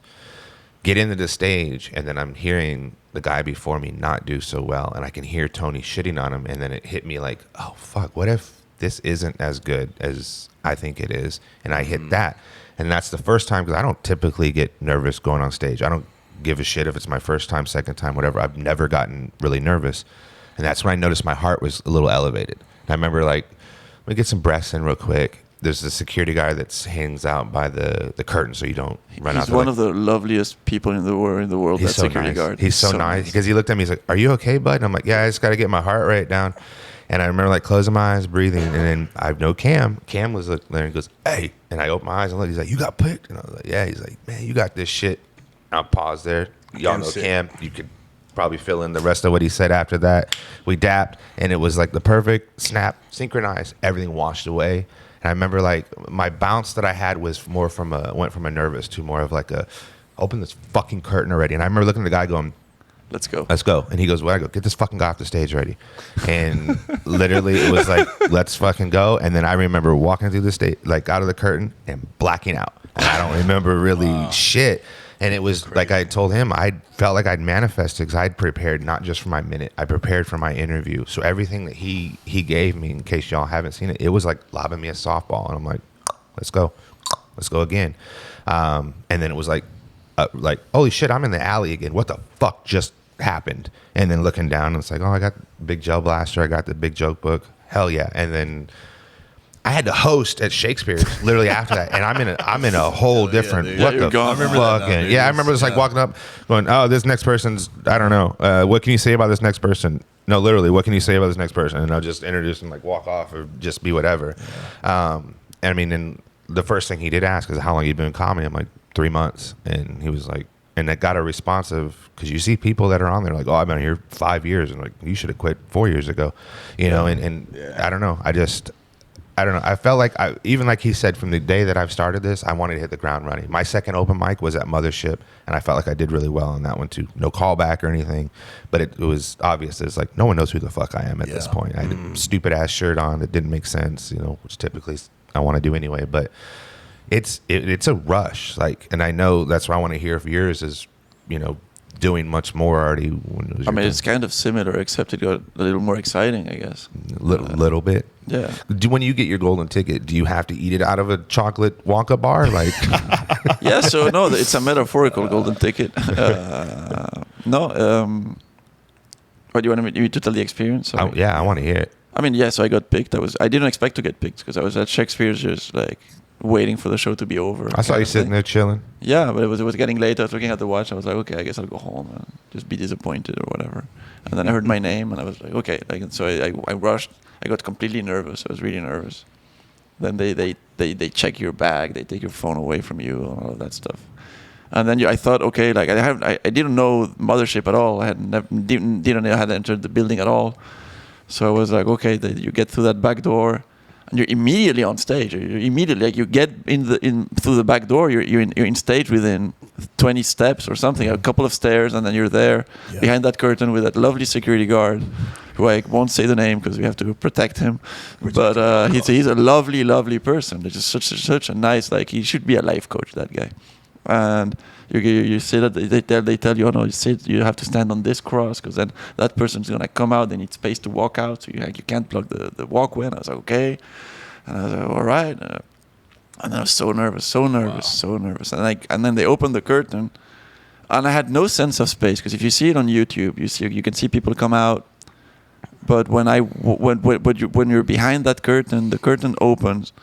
And the crowd feels like they're right here. They're in front of your face. You have 2 steps to go through. There's the guy, the drummer's on your right, playing the cymbals right, just like to your face.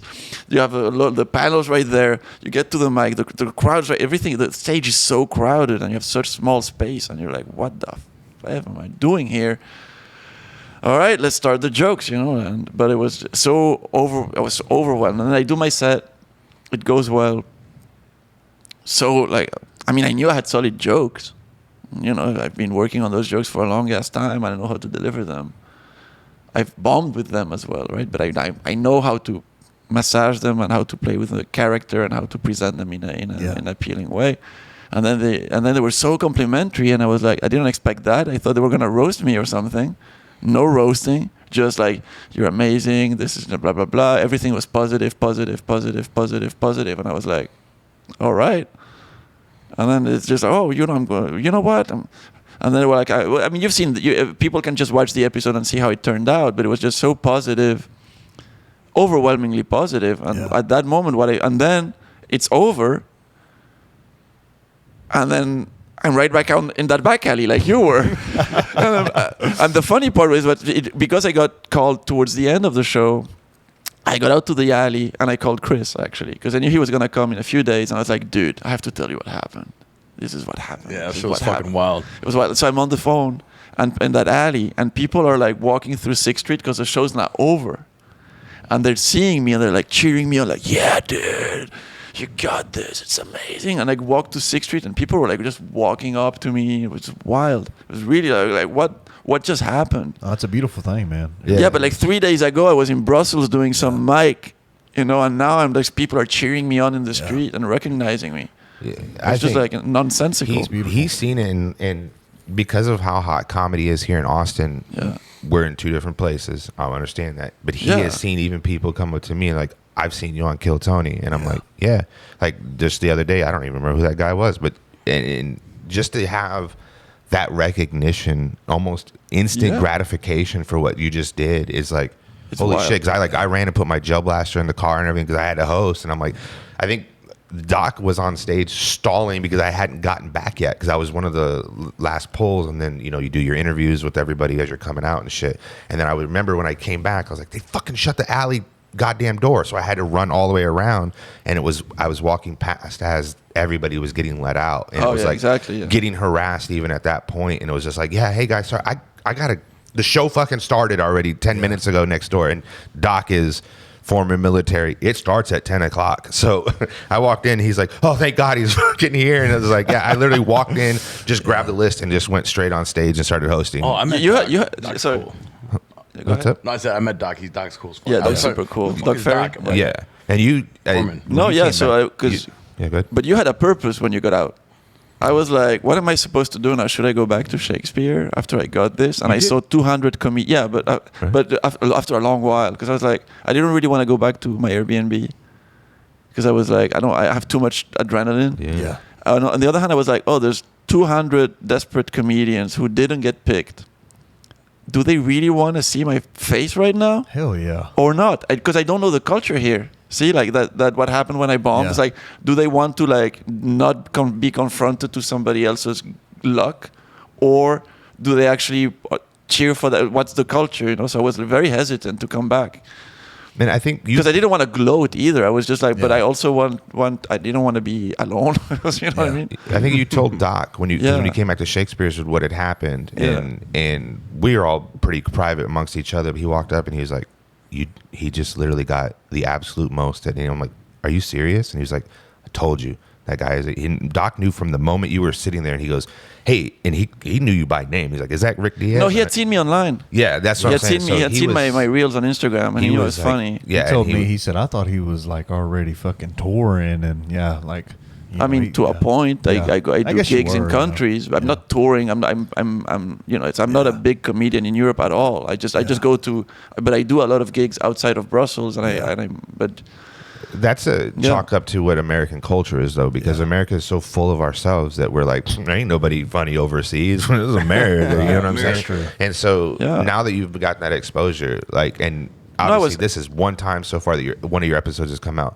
This next month of these coming out, your life is going to be changing to a point where you're like, Jesus, you know. No, I was making stats. I like numbers, and I could pull them up, but I was like trying to figure out what I've done this year, and I was like, okay, I've done something like 30 different cities between January and June, about more than 70 different venues, this many shows, this many minutes on stage, this many hours total. I was counting, trying to figure out, also to cheer myself up for like, okay, you're bombing, it's hard, you're struggling, but how much can you the numbers help me visualize the work I'm doing. Yeah. Because I can see that I'm putting in the work, you know, so there's a lot of work behind it. Yeah. People think it's all you get pulled or whatever, but like no, like the interview part, I had barely prepared it. Yeah. But I've been heckled so much, I've been dealing with so many drunk people that I had answers on lock. They just came. I don't know. I was in the Matrix. I was on lock. I've never had. It was just like, let's just be funny. But it's just you're confronted to so many just shit shows of people, of crowds, and just I've performed at several train stations now. You know, like with like super blue collar people are just interrupting you mid set and like telling you whatever. Sometimes being nice, sometimes just talking about themselves or whatever it is. But you're like, how do I shut this guy up? How do I shut it down? Keep it entertaining, not get the crowd against me. Like it's such a hard balance. Chris, you ready? Yeah, Ric's a master, dude, and Ric also has watched a ton of wrestling and UFC shit, and like he's. Oh, you're a UFC fan, nice. What's up? Oh, thank you, master. Yeah, Yeah, dude. I'm a big. I appreciate the audio assistance. Oh, thank you. Dude. I can hear him lower than me. Yeah, I'm just talking like a bitch. I'm sorry, I'm just a pussy. No, you're good, man. Yeah. You don't kill Tony. Go ahead. Yeah, I would love to be. I mean, I signed up.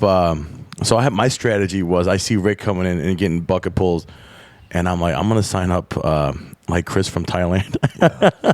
I'm gonna come in fucking from parts unknown, and maybe that'll, you know, who knows, whatever. But it works. I would say, maybe. you know, without getting, you know, he's getting worldwide recognition. Yeah. He's going to be on different platform. But even with you being here, getting on the regular, I'm gonna bring him up. Oh, you better. Ric. You better. We got that on record. Good. We got that recorded. We're good. That's a legally binding contract here in the state of Texas, by the way, with the fist bump. But with you being on the regular show yesterday and even performing with some of those people that are on that show that are from LA, you're getting that recognition. Meeting also Yoshi this past week.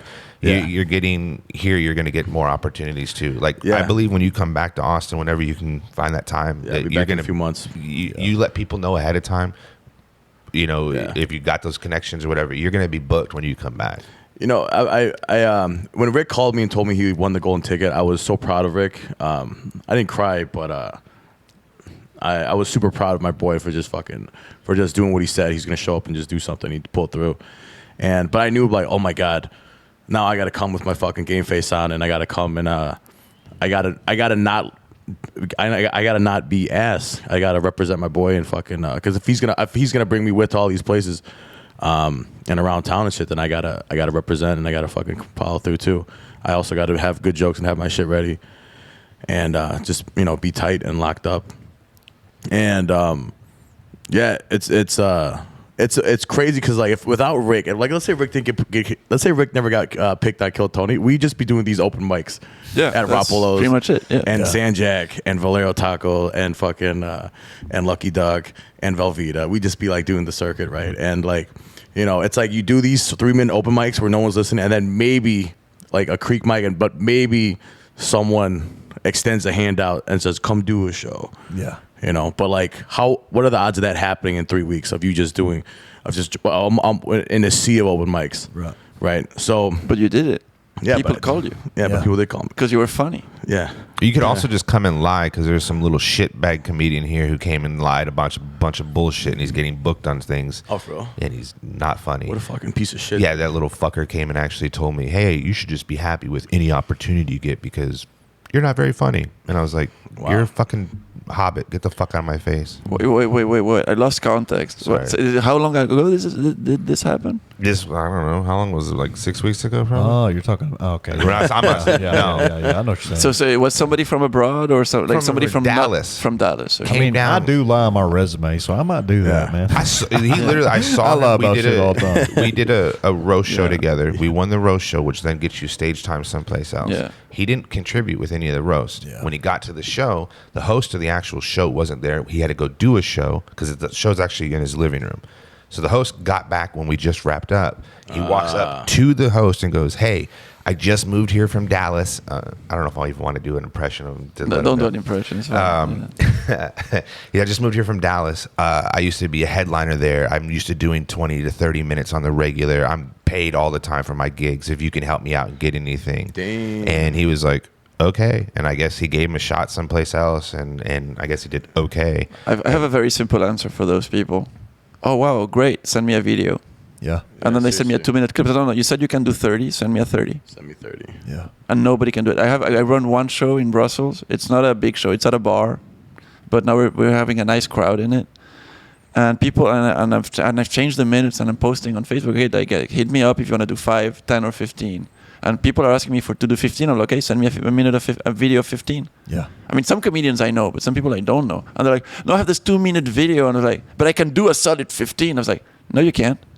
Send me the video. No, but how do I record?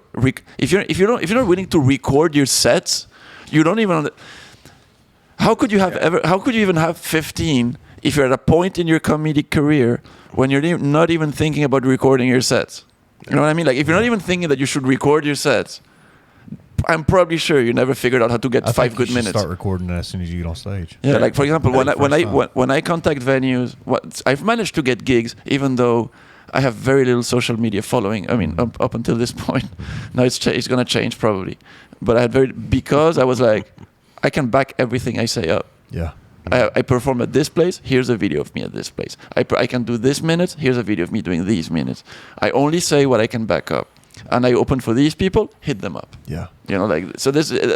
Everything is factual, and the videos I send are funny, and I'm solid the whole way through, and I don't oversell myself. I sell the exact minutes I can do with the quality I have. You judge me for what I am. If you think I'm funny enough, great. If you think I'm not ready yet, great. But this is what I'm sending you. Yeah. I think also Tony can comment on this for being here in the Austin area. When we talk about how many comedians there are here, there's probably legitimately not even really real comedians that are that number. There's probably maybe 100 real comedians that can get on stage, keep a crowd, knows how to work it, whatever. Yeah. And you see a lot of these guys that are getting upset and they'll come back and be like, oh, I don't know why I'm not doing this, or I don't know why I'm doing this. And it's like, oh, how long do you even actually have a material? And then as soon as you confront them with that, it's like, would you actually even have even just a 5? Can you do 5 minutes? And there'll be people that are so calm, like, yeah, absolutely, I can do this. And I've heard of these people that then go do a show and they're booked for 10 and they're like, yeah, he got off at 4. It's like, oh shit, he didn't even feel at fucking 5. Wow. One funny, I saw a couple of people commenting on, I don't know if it was Reddit or Facebook about my Kill Tony show, and they were like, because I got offered to do Kill Tony until I leave, so that's an additional 4 Kill Tonys, and they were saying, oh, I bet he's gonna fizzle out by the 3rd one. I hope he has enough minutes to keep going. And I read that and I was like, you have no idea. Yeah. Everything's mapped out. I've mapped out every single show. The moment I got that offer, I got home and I was like, okay, look at your jokes, map out 4 shows. You're going to have haters. That's part of the game. Yeah, no, but it was funny. I've had haters before. Yeah. But it's interesting. Yeah, I embrace it. I love it when people talk shit. Rick is the Oppenheimer of fucking one-liner. He's got a board. He's got like fucking No, the Oppenheimers of one-liners are the people I respect, like Mitch Hedberg and those people. Like I'm a baby in that world. I'm trying to work my ass off. So you're a UFC fan, huh? I'm a huge UFC fan. I want to talk about wrestling. Yeah. We're talking about professional wrestling. What do you mean? Like not WWE? the sport. No, the sport. I find the sport very. I haven't followed it. There's no money in the sport. Yeah. So it's a very hard sport to do. Yeah. So you're like no. When I was a kid, I watched WWF. You still don't watch it now? No, I don't. I stopped them when I grew up. It's too PG now. Yeah, I like the Attitude Era too. In case you guys you didn't know this, The Rock came back Friday on SmackDown. No, I watched it until like New World Order started to come in. And then I was like, it's not for me anymore. It started to be. I like the old school. I lost a lot of respect for The Rock when he kind of turned his back on Joe Rogan and all that shit came out. I don't know that. Yeah. He's whatever. Yeah. We haven't even asked, how old is everybody? I'm 31. You guys. You're 31? Yeah. Oh shit. I'm 73. Yeah, I want my age. I want my age to remain a part of the mystique. That's what I was saying. Yeah. Rick is somewhere between 18 and 50. 90. There you go. I'm a vampire. I just turned 33 actually in Austin. Oh, you're the same September age. 9th. You're the same age Jesus died at, man. Exactly, dude. I swear to God, I've been thinking about that forever, dude. And the same age that Alexander the Great died at, and who else died at 33? Kurt Cobain? No, I don't know. No, but Alexander the Great. Kurt Cobain is a 27 club.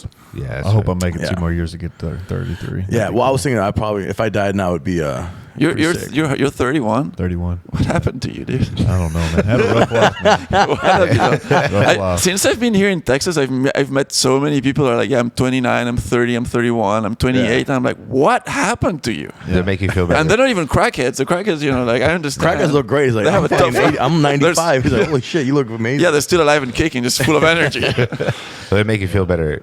There's a 10-year age difference between me and Tony. Yeah. Okay. Wait, which way? It could go that's both the thing ways. is that when I say it that way, you go, "Fuck, how old am I then?" Yeah. I look gray. I know I look gray. That's why I donate my hair. Like I'm not going gray yet. You have pretty nice hair. Yeah, calm down, bro. We'll talk after.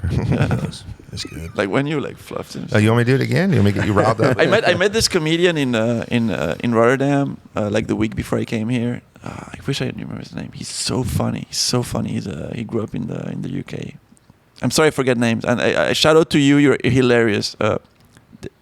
John? No, I'm just going to say random guys' names. Diedrich. He's Diedrich. Diedrich. I can't remember his last name. It's Diedrich.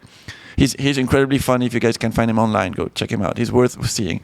But he's young and he's got this whole thing. He's got blonde hair and it's like it looks like he just got out of bed. And when we were in the green room, he kept like making his hair a bit like more undone, and I was like, he's spending more time on his hair to make it look like he doesn't care about his hair than I spend time on my hair, which looks perfectly done. So, like my hair just stays like this, and he was just like, just constantly adjusting. Like, just spent hours. I was just observing it. It was so funny. Yeah, it's crazy. And on stage, he kept also, yeah, genetics. Sometimes you got them good. Sometimes you got them bad. He's got nice blonde hair. He's a cute. Lesbian-looking man. Speaking of that, then, because he's obviously honing his look, Chris is the black shirt. I always go. What we're looking at right now. Rick's got a thing. Rick wears like pink shit and like turquoise and shit like that. I believe you also wear a green shirt. Did you wear the green shirt that you got from Shakespeare's recently? I didn't know if you wore that on. I believe it says upcoming. No. I told Tolumbo. No. Tolu. I told Tolu to post the pic. I believe it says "Suck me, I'm Irish." If I'm not mistaken. Suck me, I'm Irish. Suck me, I'm black. Suck me, I'm black. Right? even better. No, it's the first piece of merch I've ever received. Awesome. That's cool. Legendary. People are hitting me up now for stuff. People are weird. People hitting are you like up for stuff. Yeah, they want me to I got a chicken restaurant was like, hey, you want to come and eat here, and then we'll advertise that you get free food. I was like. And then some guy's gonna make stickers for me. Hell yeah. A real estate guy was like, hey man, if you come to Austin, maybe I can help you. And I was like, well dude, yeah, okay, you can find me a place to stay when I come to Austin. I was like, well, how much are you looking to pay? I'm looking to pay $0. Nice. Sponsor me. And I'll advertise your real estate agency. And they didn't expect that. I was like, I'm not giving you any money. Right. If you want me to help you out, I don't owe you any favors. You don't do me any favors. If I need a real estate agent, I'll find a real estate agent. And I don't need you to hit me up on Instagram. If you're gonna hit me up on Instagram with offers, you're gonna be ready now, because I understand. I wouldn't fuck with that real estate agent because No, of course not. Obviously, your Zero. case, but There's no typically, chance. Comedians, we don't got a lot of money, It's like, can I find you a place? No, that's why I want to pay zero. Yeah, That's why. Yeah. It's like, what are you talking about? Austin is super expensive. And just you being patient. This is what you're getting? What are we? 3 days from? I don't even know 3 what days. date it is. From We're the 3 air, days yeah. from when it just aired. Yeah. And this is what you're getting week 1. You're gonna get some car offers probably next week, or I don't know. I'm just being Take all the sarcastic. free Movie shit, deals. dude. Take all of it. Well, I don't know. No. What I do understand is that I'm European. I have a European-based culture. Yeah. But if I'm gonna be in America, I'm gonna treat Americans like Americans treat Americans. Yeah. And that means it's don't tread on me. Nothing's free. No free lunch. Especially in Texas, you know what I mean? So like, if you want something, I understand how it works here. There's no. Yeah. It is what it is. You relocate to America, I would say move here, and I guarantee you're not gonna have any problem with anybody. What do you mean? Basically, like you're getting your first major exposure here in Austin. Yeah. Just like when he was talking about earlier, how a lot of the Austin comics aren't actually from Austin. When you think about them, you'll become one of the Austin comic family members. People have been so nice to me. People have been super nice to me. Like comedians have been super nice to me. This one I won't name names specifically because I think it was more of a private conversation. But a pretty big Austin comedian was talking to me, and he was like, "How do you feel? How have you been welcome here? How do you feel?" Yeah. And I was like, "No, people have been super nice to me." I said, "Okay, that's good because I feel we need to be welcoming to talent." Mm-hmm.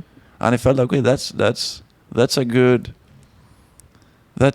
way to see it. I thought, no, we have to value the funny. Mm-hmm. I was like, okay. Yes. I think my opinion was like, you should also be nice to everyone, Right. not just to But of course, there's unfunny people that try to pretend they're funny. I don't think those people that we should be nice to those people. Yeah. But I think though that Tony hasn't been here very long either, but Yeah. I think that both of us, and there's other people too, like to present ourselves more as like an ambassador to the city too, because we're very sociable. We get along with majority of the people. Granted, we will talk shit about them on the podcast.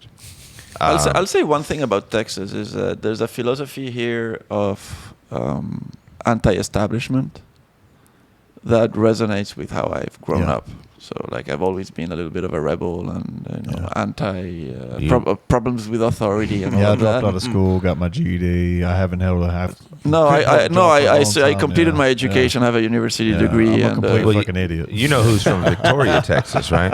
no. Stone Cold Steve Austin. So when you grew up watching that character, was really like how we are around here. It's like Yeah. But it's but there's something about it that's refreshing. I like the idea that you can just be a little bit of a psycho rebel here. Yeah. we definitely got some of those. I mean, we got a Rainy Street Killer that nobody knows who it is, and he's still on the loose fucking finding bodies. This guy. When we arrived, This is him. You got him right front center. my first Saturday on 6th Street, I was like, oh, this is the Bangkok. This is the Bangkok of America. I was like, this is where all the wild shit is happening. You met a lady boy the first night. There's this stereotype about ladyboys. That's all people can talk about Thailand. And I've been able Chris to- has had sex with so many of them. Which, by the way, did the guy in the front row yesterday? Did he say "lady boy"? Because I was about to yell it, and then I heard He did say. Okay, he did good. yell And at I was me. gonna do it in a voice that would be Lady like boys. more like "lady boys." Well, I know I went on there and I just, who's ever, I asked the audience who's ever been in Thailand or what do you know about Thailand? Yeah. And then someone's like, lady boys. I'm like, all right, fucking. I'm like, you guys know what lady boys are? And everyone's like, yeah. I'm like, all right, fucking homos. Right? And then you go into the set. But Do yeah. ladyboys in Thailand think that the term ladyboy is offensive? No, that's what they call themselves. Yeah. You should know. You are a lady boy. What do you call yourself? I call myself Rick. Lady boy. Yeah. No, but Yeah, ladyboy that's is not interesting because I feel like maybe some people that are not from Thailand would think that the word ladyboy is derogatory. No, dude, it's not. I mean, lady boys in Thailand will be like, I'm lady boy. It's not woman. It's like, all right, there's woman and there's men and then there's lady boys. They don't say trans. I mean, There are Thai people who are trans. They can't pronounce the S at the end of the word, so it's See, I would think that ladyboy would be kind of like a compliment, because if you've seen what we have as our ladyboys around here, they're like, no boy, you don't really even assume there's any lady Put some there. more work into that, will you? bro. Ladyboys are dude, I'm the king of the fucking ladyboys in Bangkok. That's actually what they call me in Bangkok. That's absolutely not what they call it. King of the ladyboys. I'm their master. Not their master. In America, we call those pimps. Yeah. No. Not kings, sorry. Yeah. I don't know. Ladyboy culture, I'd say. I grew up in Thailand, and like there was, like in America, like trans, it's all new, but like this shit's been happening in Asia for like 30 fucking years. There's been like 1 out of every 10 people's a fucking ladyboy, and it's not even a big deal. It's just like, okay, cool. Like, she grew up, or he grew up, or decided to get a sex change, and now he's a she, and like whatever. Who gives a shit? It doesn't matter as long as they're not an asshole, right. And that's all they are. It doesn't matter. But in Thailand, I will say that there's a lot of ladyboys. I think it's because what they value most in society in Thailand is beauty, right? And if you're beautiful, then you just have an easier life. Right? That's why I have a fucking hard ass life in fucking Thailand. Right? That's why I just struggle. You'd be an ugly ladyboy. I would. I'd be a fucking I would be. But I would be the king of the ladyboys if I was though. If I decided to go. If you needed to be, could you be convincing? If I could be a woman, I probably couldn't pull it off. Let's see something real quick. Let's role play here for a moment. Rick is approaching you for the evening, and what's up? To be honest, it's not the first person I would approach. What's up, sexy man? Even if it wasn't a ladyboy, it was just a straight man, and I was like, I'm gonna go gay tonight. It still wouldn't be my first choice. Yeah. Any of you got any weird kinks or fetishes? Like me, I like feet. Really? Yeah, I love feet. Nah, dude, listen, I'm an American. I'm a guy. I am Asian, but I'm a veteran. I'm an American. I'm a goddamn American, and I fuck my biological female girlfriend with my real ass penis. There you go. That's my thing. And you don't like her nipples or pinched or anything? No, I'm just Hank Hill fucking like just straight doggy style, missionary, and then. And that's it, bro. I'm a very 2-dimensional fuck. Let's go. How about you, Rick? You got any weird kinks or fetishes? Of course he does. Look at this motherfucker. He like he hangs upside down and comment. Fucks, gotcha. Fucking jerks off in his. I don't know. I'm just fucking with Rick. I know you definitely do, buddy.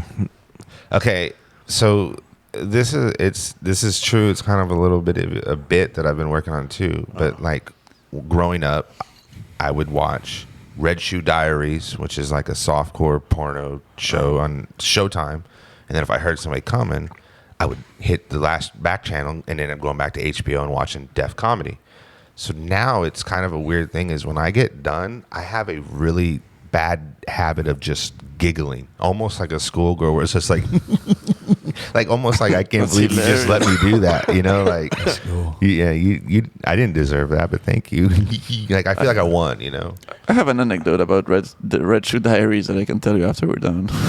I like fucking chicks while I'm standing up. That's like I don't know. That's you come harder standing up. I think I come harder standing up. Yeah. So I've heard people say that they can't do that standing up. I can. Yeah, I prefer being on my back though. Sure. Yeah, I'm sure you do. You prefer to be on your back with your legs up with your legs over your head. Right there. Yeah, watching. You got good hip mobility. I like to watch you go in and out. Yeah, bro. Yeah. I don't like how he just did that though. That was like you said. That's good mobility. That's good mobility, man. I used to be able to do splits when I was younger. No way. Prove it. I can't do it no more. How close can you get? Too fat. Would you do them like this or like frontal? Frontal. Jesus Christ, like Van Damme. Yeah. Oh, holy shit! My dad grew up watching a lot of Van Damme. So and he was training you he was with ropes and coconuts. 2 chairs. Yeah, he was really into it, and he'd have me outside doing all kinds of wild shit. I met Van Damme. Did you? Yeah, in Brussels. Holy shit! Yeah. Tell me about that. It was very short. I was believe it or not, I was going to the gym back then, and the gym that was closest to my house belonged to one of his old coaches. Yeah. I just knew that as a data, right? And that coach would train. I would see them. I was just doing for fitness there, but you could see there were kickboxers training at that gym, and we're talking years ago. This is before the UFC got this popular and everything. Shout out to Frank Dux. Oh yeah. And then, but that wasn't him. And then one day I'm just there, and then Van Damme came in and he sparred with some of the full contact people. I was just watching because I've been a fan for years, and I got him to sign my little agenda or whatever that I had in my bag. I was like, "Can you sign this?" It was kind of cool. Bloodsport to me is still one of the best. I know, man. The Kumite is kind of what inspired the UFC in a sense. 500%. Yeah. It's Kumite. Yeah. I grew up with the blood sport where you just do that, and you had to hold it for like 5 minutes because it would slow down, and you just see him, especially then at the end when he was blind fighting, I'm assuming your father. Yeah. And he's like, That was my father. but his eyes are like off. My favorite scene is when he starts to go blind and he's like, in slow motion. and for no reason at all, the other guy's just like, oh, I'll let him suffer for a minute instead of just beating the shit out of him. Why he can't see? It's like, why are you not hitting him? He does that. Oh shit! I forgot about that. How long have you been a UFC fan?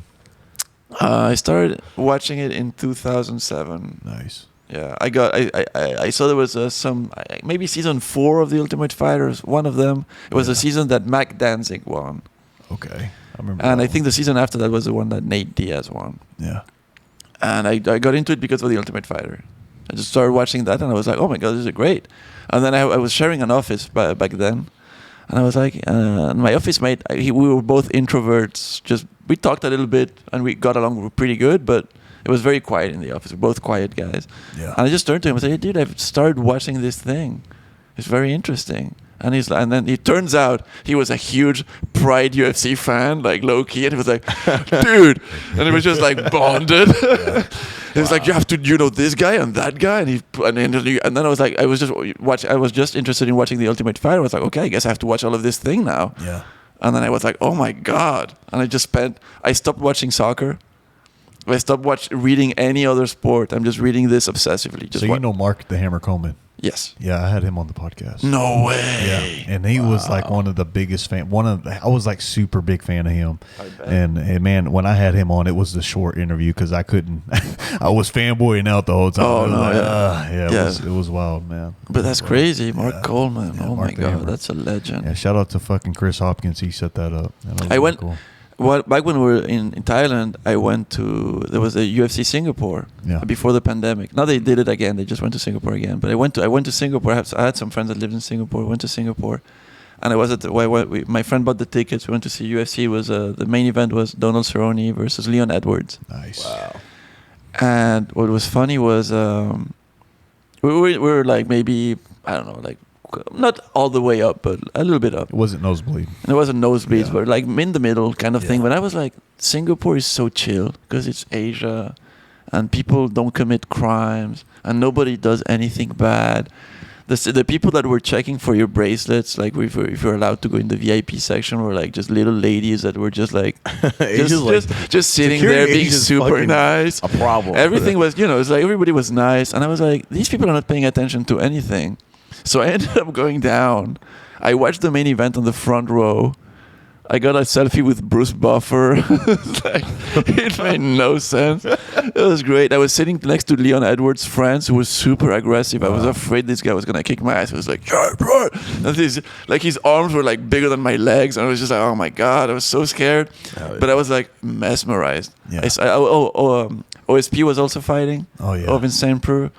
And I was taking photos of them. First, I was like, "Oh my god, I got the VIP experience for the price of those tickets." I just walked down and walked back up, and then I was like, "Dude, we can just go down." And then they tried, but they have no sense of timing, so they were like, "No, go fuck off." I was like, "What did you guys do? It was so easy. You just walk down." OSP, he's such a unique guy, man. He's so unique. He does his Van Flute choke, and what it is like a shoulder choke, and he's like the master of it. I think he's gotten it so many times on people, it's ridiculous. Yes, does he have? I think that's a record for the most Van Flute. I think so. Yeah. He's a monster, man. I say that like I practice jiu-jitsu, which I don't. But Have you ever done jiu-jitsu? No, I couldn't. I've written a joke about jiu-jitsu. I've written a jiu-jitsu joke. Yeah. I respect jiu-jitsu. If I was a teenager now, I would do jiu-jitsu. Hell yeah. I would do, because I would be one of those nerd jitsu guys. But I've dislocated my shoulder many times, and I don't want to get arm barred. I don't want to get kimura. I can't do it. I can do it.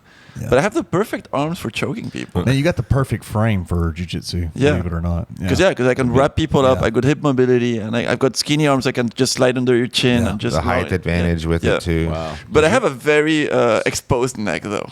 I have hey, this is your target right here. You know? So it's a bit scary, but. Yeah. I like rolling, but I've never like performed like professionally or anything, or did it, got a belt or anything. But I've done open mats, and dude, they fuck you up so bad. Like when you roll with somebody that knows what they're doing, you won't be able to walk you can walk, but everything's sore for like a week. Oh, man. Sore for sure. It's so bad, dude. Yeah.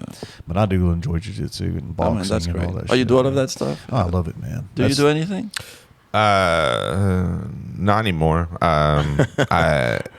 Growing up wise, I never played football. Like we were saying with injury wise, I broke my wrist really bad when I was a kid, where I can show you guys the bone just basically pops out. Oh, wow, okay. It's just dislocated. Oh, fuck. How did you jerk off to get to that? What position were you in? You know how David Jolly likes to be sucked from behind. I do one of these, I mean, I come from a competitive family. The short of the story is my cousin and I were a couple months apart. We're jumping off a swing set trying to grab onto another bar. He did really well, and I was like, fuck you, I'm going to do better. And I did it so well that I hit the bar with like my chest and then fell back and snapped it and stuff. So I couldn't play football, but I played basketball. I played golf 1 year in school and did some track and field. And I still have a basketball game coming up soon with Aaron McPherson. Oh, yeah. We'll whoop your ass. I can see that athletic frame under that. I just have non-athletic frame. I have like naturally big ass legs for Jesus Christ, they are big. Yeah, for Holy no shit. reason. I don't. Really, Ty's got the sleeper Adam Sandler like athleticism, Oh yeah. I think I could probably beat him in ball though. Chris was a kicker punter in high school. Oh. Yeah, I was. I played. Yeah, he was good. I was very good. I was a very good kicker and punter in high school. And I played lacrosse as well. I played lacrosse in college, and then I played lacrosse for the national team in Thailand. Yeah, which means absolutely nothing. Yeah, I think I could have done that too. And you guys just pick up a stick, you'd play. Do you own a stick? Yes, you're on the Thai national team. Yeah, it's pretty cool. We played other countries and shit. But yeah, I liked. I was a kicker in high school for. I kick field goals and punt and do kickoffs and shit like that. So what's the furthest you could kick a ball at your prime? My longest recorded punt during a game was 69 yards. Damn. Yeah, and I had 2 of those in one season. Yeah. And then I could have. Here's the thing. I really, honestly, I was such a fucking idiot as a kid. I had all these resources. I had coaches that could have got me into school. I could have done. I could have probably went all the way with this, honestly. But I joined the Marines instead. Like a day after high school, I went straight to the Marines, and I wanted to be a foot soldier. I wanted to be in the infantry, and I did that instead. And my dad's like, "You're an idiot. Just wait a year, play college football, see how you like it, then go." But I'm like, no, I want it now. I thought that if I joined the Marines, I would get pussy like immediately, as a young boy. You did it for the pussy, huh? I did it for pussy and respect, and look at you now. now I've died. I don't have either. You said you wanted to be a foot soldier. Wasn't that Master Shredder's fucking his henchmen? Weren't they called the foot soldiers? That's what they are. Well, I wanted to be in the infantry. I don't know. We don't call in Marines. We don't call ourselves soldiers at all. It's very offensive to say you're a soldier or whatever. So I don't want to piss anyone off. I don't give a fuck. I don't give a flying fuck. Yeah, that's just what the description was. But just I wanted to just travel and get the fuck out of my hometown and just do some things. See the world. See the world, dude. It was awesome. Yeah, but no, none of that happened either. Actually, that's awesome, man. So you didn't get to shoot nobody? No, just women and children. Actually, I didn't. Not any people. Not any real people. It's fucked up. No, I never got deployed. I joined. So here's what happened. When I joined the Marines, they wanted me. My grandma's like, I wanted to just be a full-time Marine, But my grandma's like, you should, if you're gonna go this route, then college needs to be a part of this because my grandpa was an officer for the Army, and she's like, the officers get treated so much better. So just set yourself up for that. So I was in a reserve unit as I was going to university. My goal was to go to boot camp, come out, and then try out to be a kicker and walk on. And I talked to the athletic director of the school and everything. I even brought cleats to my graduation of fucking boot camp so I could practice punting. Yeah. And then I showed up to the athletic director's office when I got back from boot camp, and they're like, "Oh, sorry, we already have like 6 kickers. You're fucking." fuck you, you know. And I just never did that. But that was a direct quote of how that dialogue went. Exactly what he said. Yeah. But He wrote it in your yearbook. Yeah, he wrote it. Yeah, he wrote that. Oh man, the Marines. That's a Yeah. that's ballsy. It was cool. But I'm sorry, I totally lost track of what I was gonna say. I joined this reserve unit. I was an 0341 a mortarman. So we have the the tubes, and we fucking, you know, we throw the bombs down the tube. And when I joined my unit, everyone had gotten back from Iraq. Yeah. Right. So I was brand new in this unit, and I'm tall and just ambiguous and ugly. So everyone just ripped on me hard as fuck, and I was, you fucking ugly. And it was brutal, but I loved it. It was like, I just loved the abuse because I'm a fucking psycho. Yeah. And we were training. We were gonna go to Iraq. We were gonna go to Afghanistan in 2013, and we were like getting ready. And I'd been to Bridgeport. I'd been to 29 Palms. You know, I'd been training. We were doing all this shit, and then we got back from Bridgeport one day. We got back from Bridgeport during some summer training, right? And they said that we weren't mobilizing, we weren't doing anything. So I just never ended up going. And it's crazy because I went to SOI, right, School of Infantry, with a bunch of people that did deploy, and I think they were in 1-5, but they all went to Afghanistan. So I just saw everyone go do this thing. But I'm very grateful that I never went to war. Yeah. Have you guys shot a gun since you've been in Texas? I shot guns the first time I came to Texas, Nice. but not this trip. I saw you shoot a gun. Yeah. Oh, the gel blaster. Yeah. What did you call me again in that thing? Taliban Ric. That's what it's called. Right. It was great. It was a great gun. He was so excited. You should see his face on it. I didn't open mine for like 2 months because I was just like, I know as soon as I open it, I'm gonna be wanting to fuck with it all the time. Yeah, I shot Chris so many times. Yeah. My brother came over right away. I was like, he's like, ah. He's a psycho, bro. He hit me like full blast. Like he put it on like 3-round burst. You just told me to do it. It's crazy. Yeah. No, I tried guns the first time I came to Texas, and I honestly did. I didn't like it.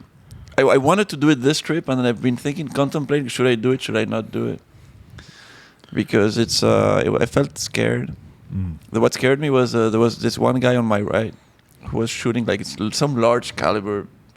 Why do you even own this gun to begin with? I mean, for fun, I guess. That's the main answer.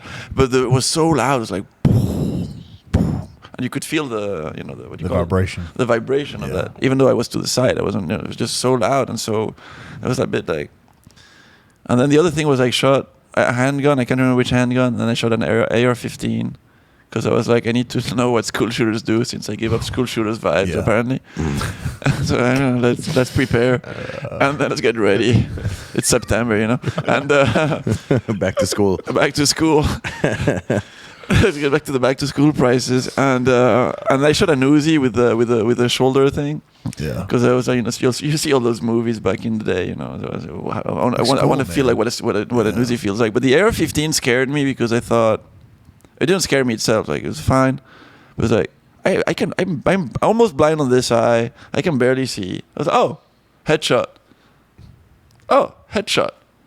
I mean, not between the eyes, you know, but I mean, it's so easy to use. I'm not strong. Like, Did you have a scope on it? No, like they tell me you align this point and that point, and then you do like this, and then you aim, and then you shoot, and then you get a headshot. And I was like, how is this so easy? Yeah. It's so easy to kill someone. So easy. Yeah. It's so easy. Yeah. And fun. And a lot of fun. But I would love to shoot a mortar. That sounds like so much fun. Oh yeah, mortars were sick. It's very cool. I shot 88 millimeter mortars. I mean, it's not fun to use in real. We need to go shoot. Yeah. All right, guys. So we're getting pretty long on time. You guys, let's before I let you guys, we end this podcast. Yes, sir. Let y'all back to y'all's normal lives. Chris, I'll let you start first. Tell us where we can find you on social medias. Yes, sir. Please, please find me at Instagram at Bangkok Comic, and of course, I run shows in Bangkok, Rock Comedy Asia. We have a weekly mic every Wednesday, and then we'll have pop-up shows in Bangkok and also around the country as well. Raw Comedy Asia. And then if you go to Instagram, you can find my reels. You can find my long-form content. I do podcasts. I talk about history and shit with my boys. And that's House of Chris on YouTube. Oh yeah. House of Chris, bro. All right, man. Rick, let everybody know. Well, I would appreciate if people already spelled my name right. Every single comment I see of my name is everything spelled wrong. But anyways, Ric, R-I-C, Diez, D-I-E-Z, not Diaz. I've been called the Diaz brother online, which I appreciate because I love the Diaz brothers. Yeah. I would love to be part of the Nick Diaz army, but I'm not. Yeah. I'm part of the Diaz army, not the Diaz army. Sad army. And then all my socials are the same. It's Sad Man Ric. Okay. Sad Man Ric. With a And that's C on at the end. TikTok. TikTok is Sad Man Ric. Okay. Twitter is Sad Man Ric. I'm not active on Twitter, but people have been adding me. Yeah. YouTube is youtube.com/sadmanric, and my Instagram is sadmanric. Oh, and if you find my Facebook, which is Ric Sadman, it's like I put first name, last name, and you add me as a friend, I will not accept you as a friend. I only accept people I've met in real life. I love your support. Thank you for trying to add me as a friend, but I want to keep my Facebook for me and my friends and my family and my comedy community. You guys can add me. That's understandable. But I want the people that I've met because that's it. And otherwise, you watch me on my socials. That's what they're there for. It's Instagram. That's the main.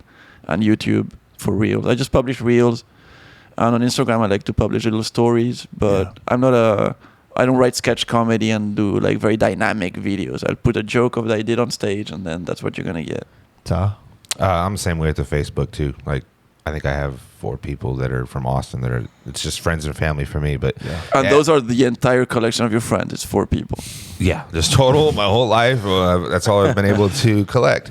So all my socials, just my name, Ty Marion, Tymarion. Same thing. People, because there's so many Thais here that nobody knows how to spell Thai. Yeah, don't ask the Thai guy. Yeah. Yeah. H But in there. Instagram, my YouTube is the same. Oh yeah. That's And all I also the pretty Ty much- Rants podcast. Yeah, my podcast is on my YouTube. So yeah, if you go there, you'll see that. Oh yeah, man. And that's- all right And you guys. can- yeah. I'll take it easy, everybody. Yes, Uh, sir.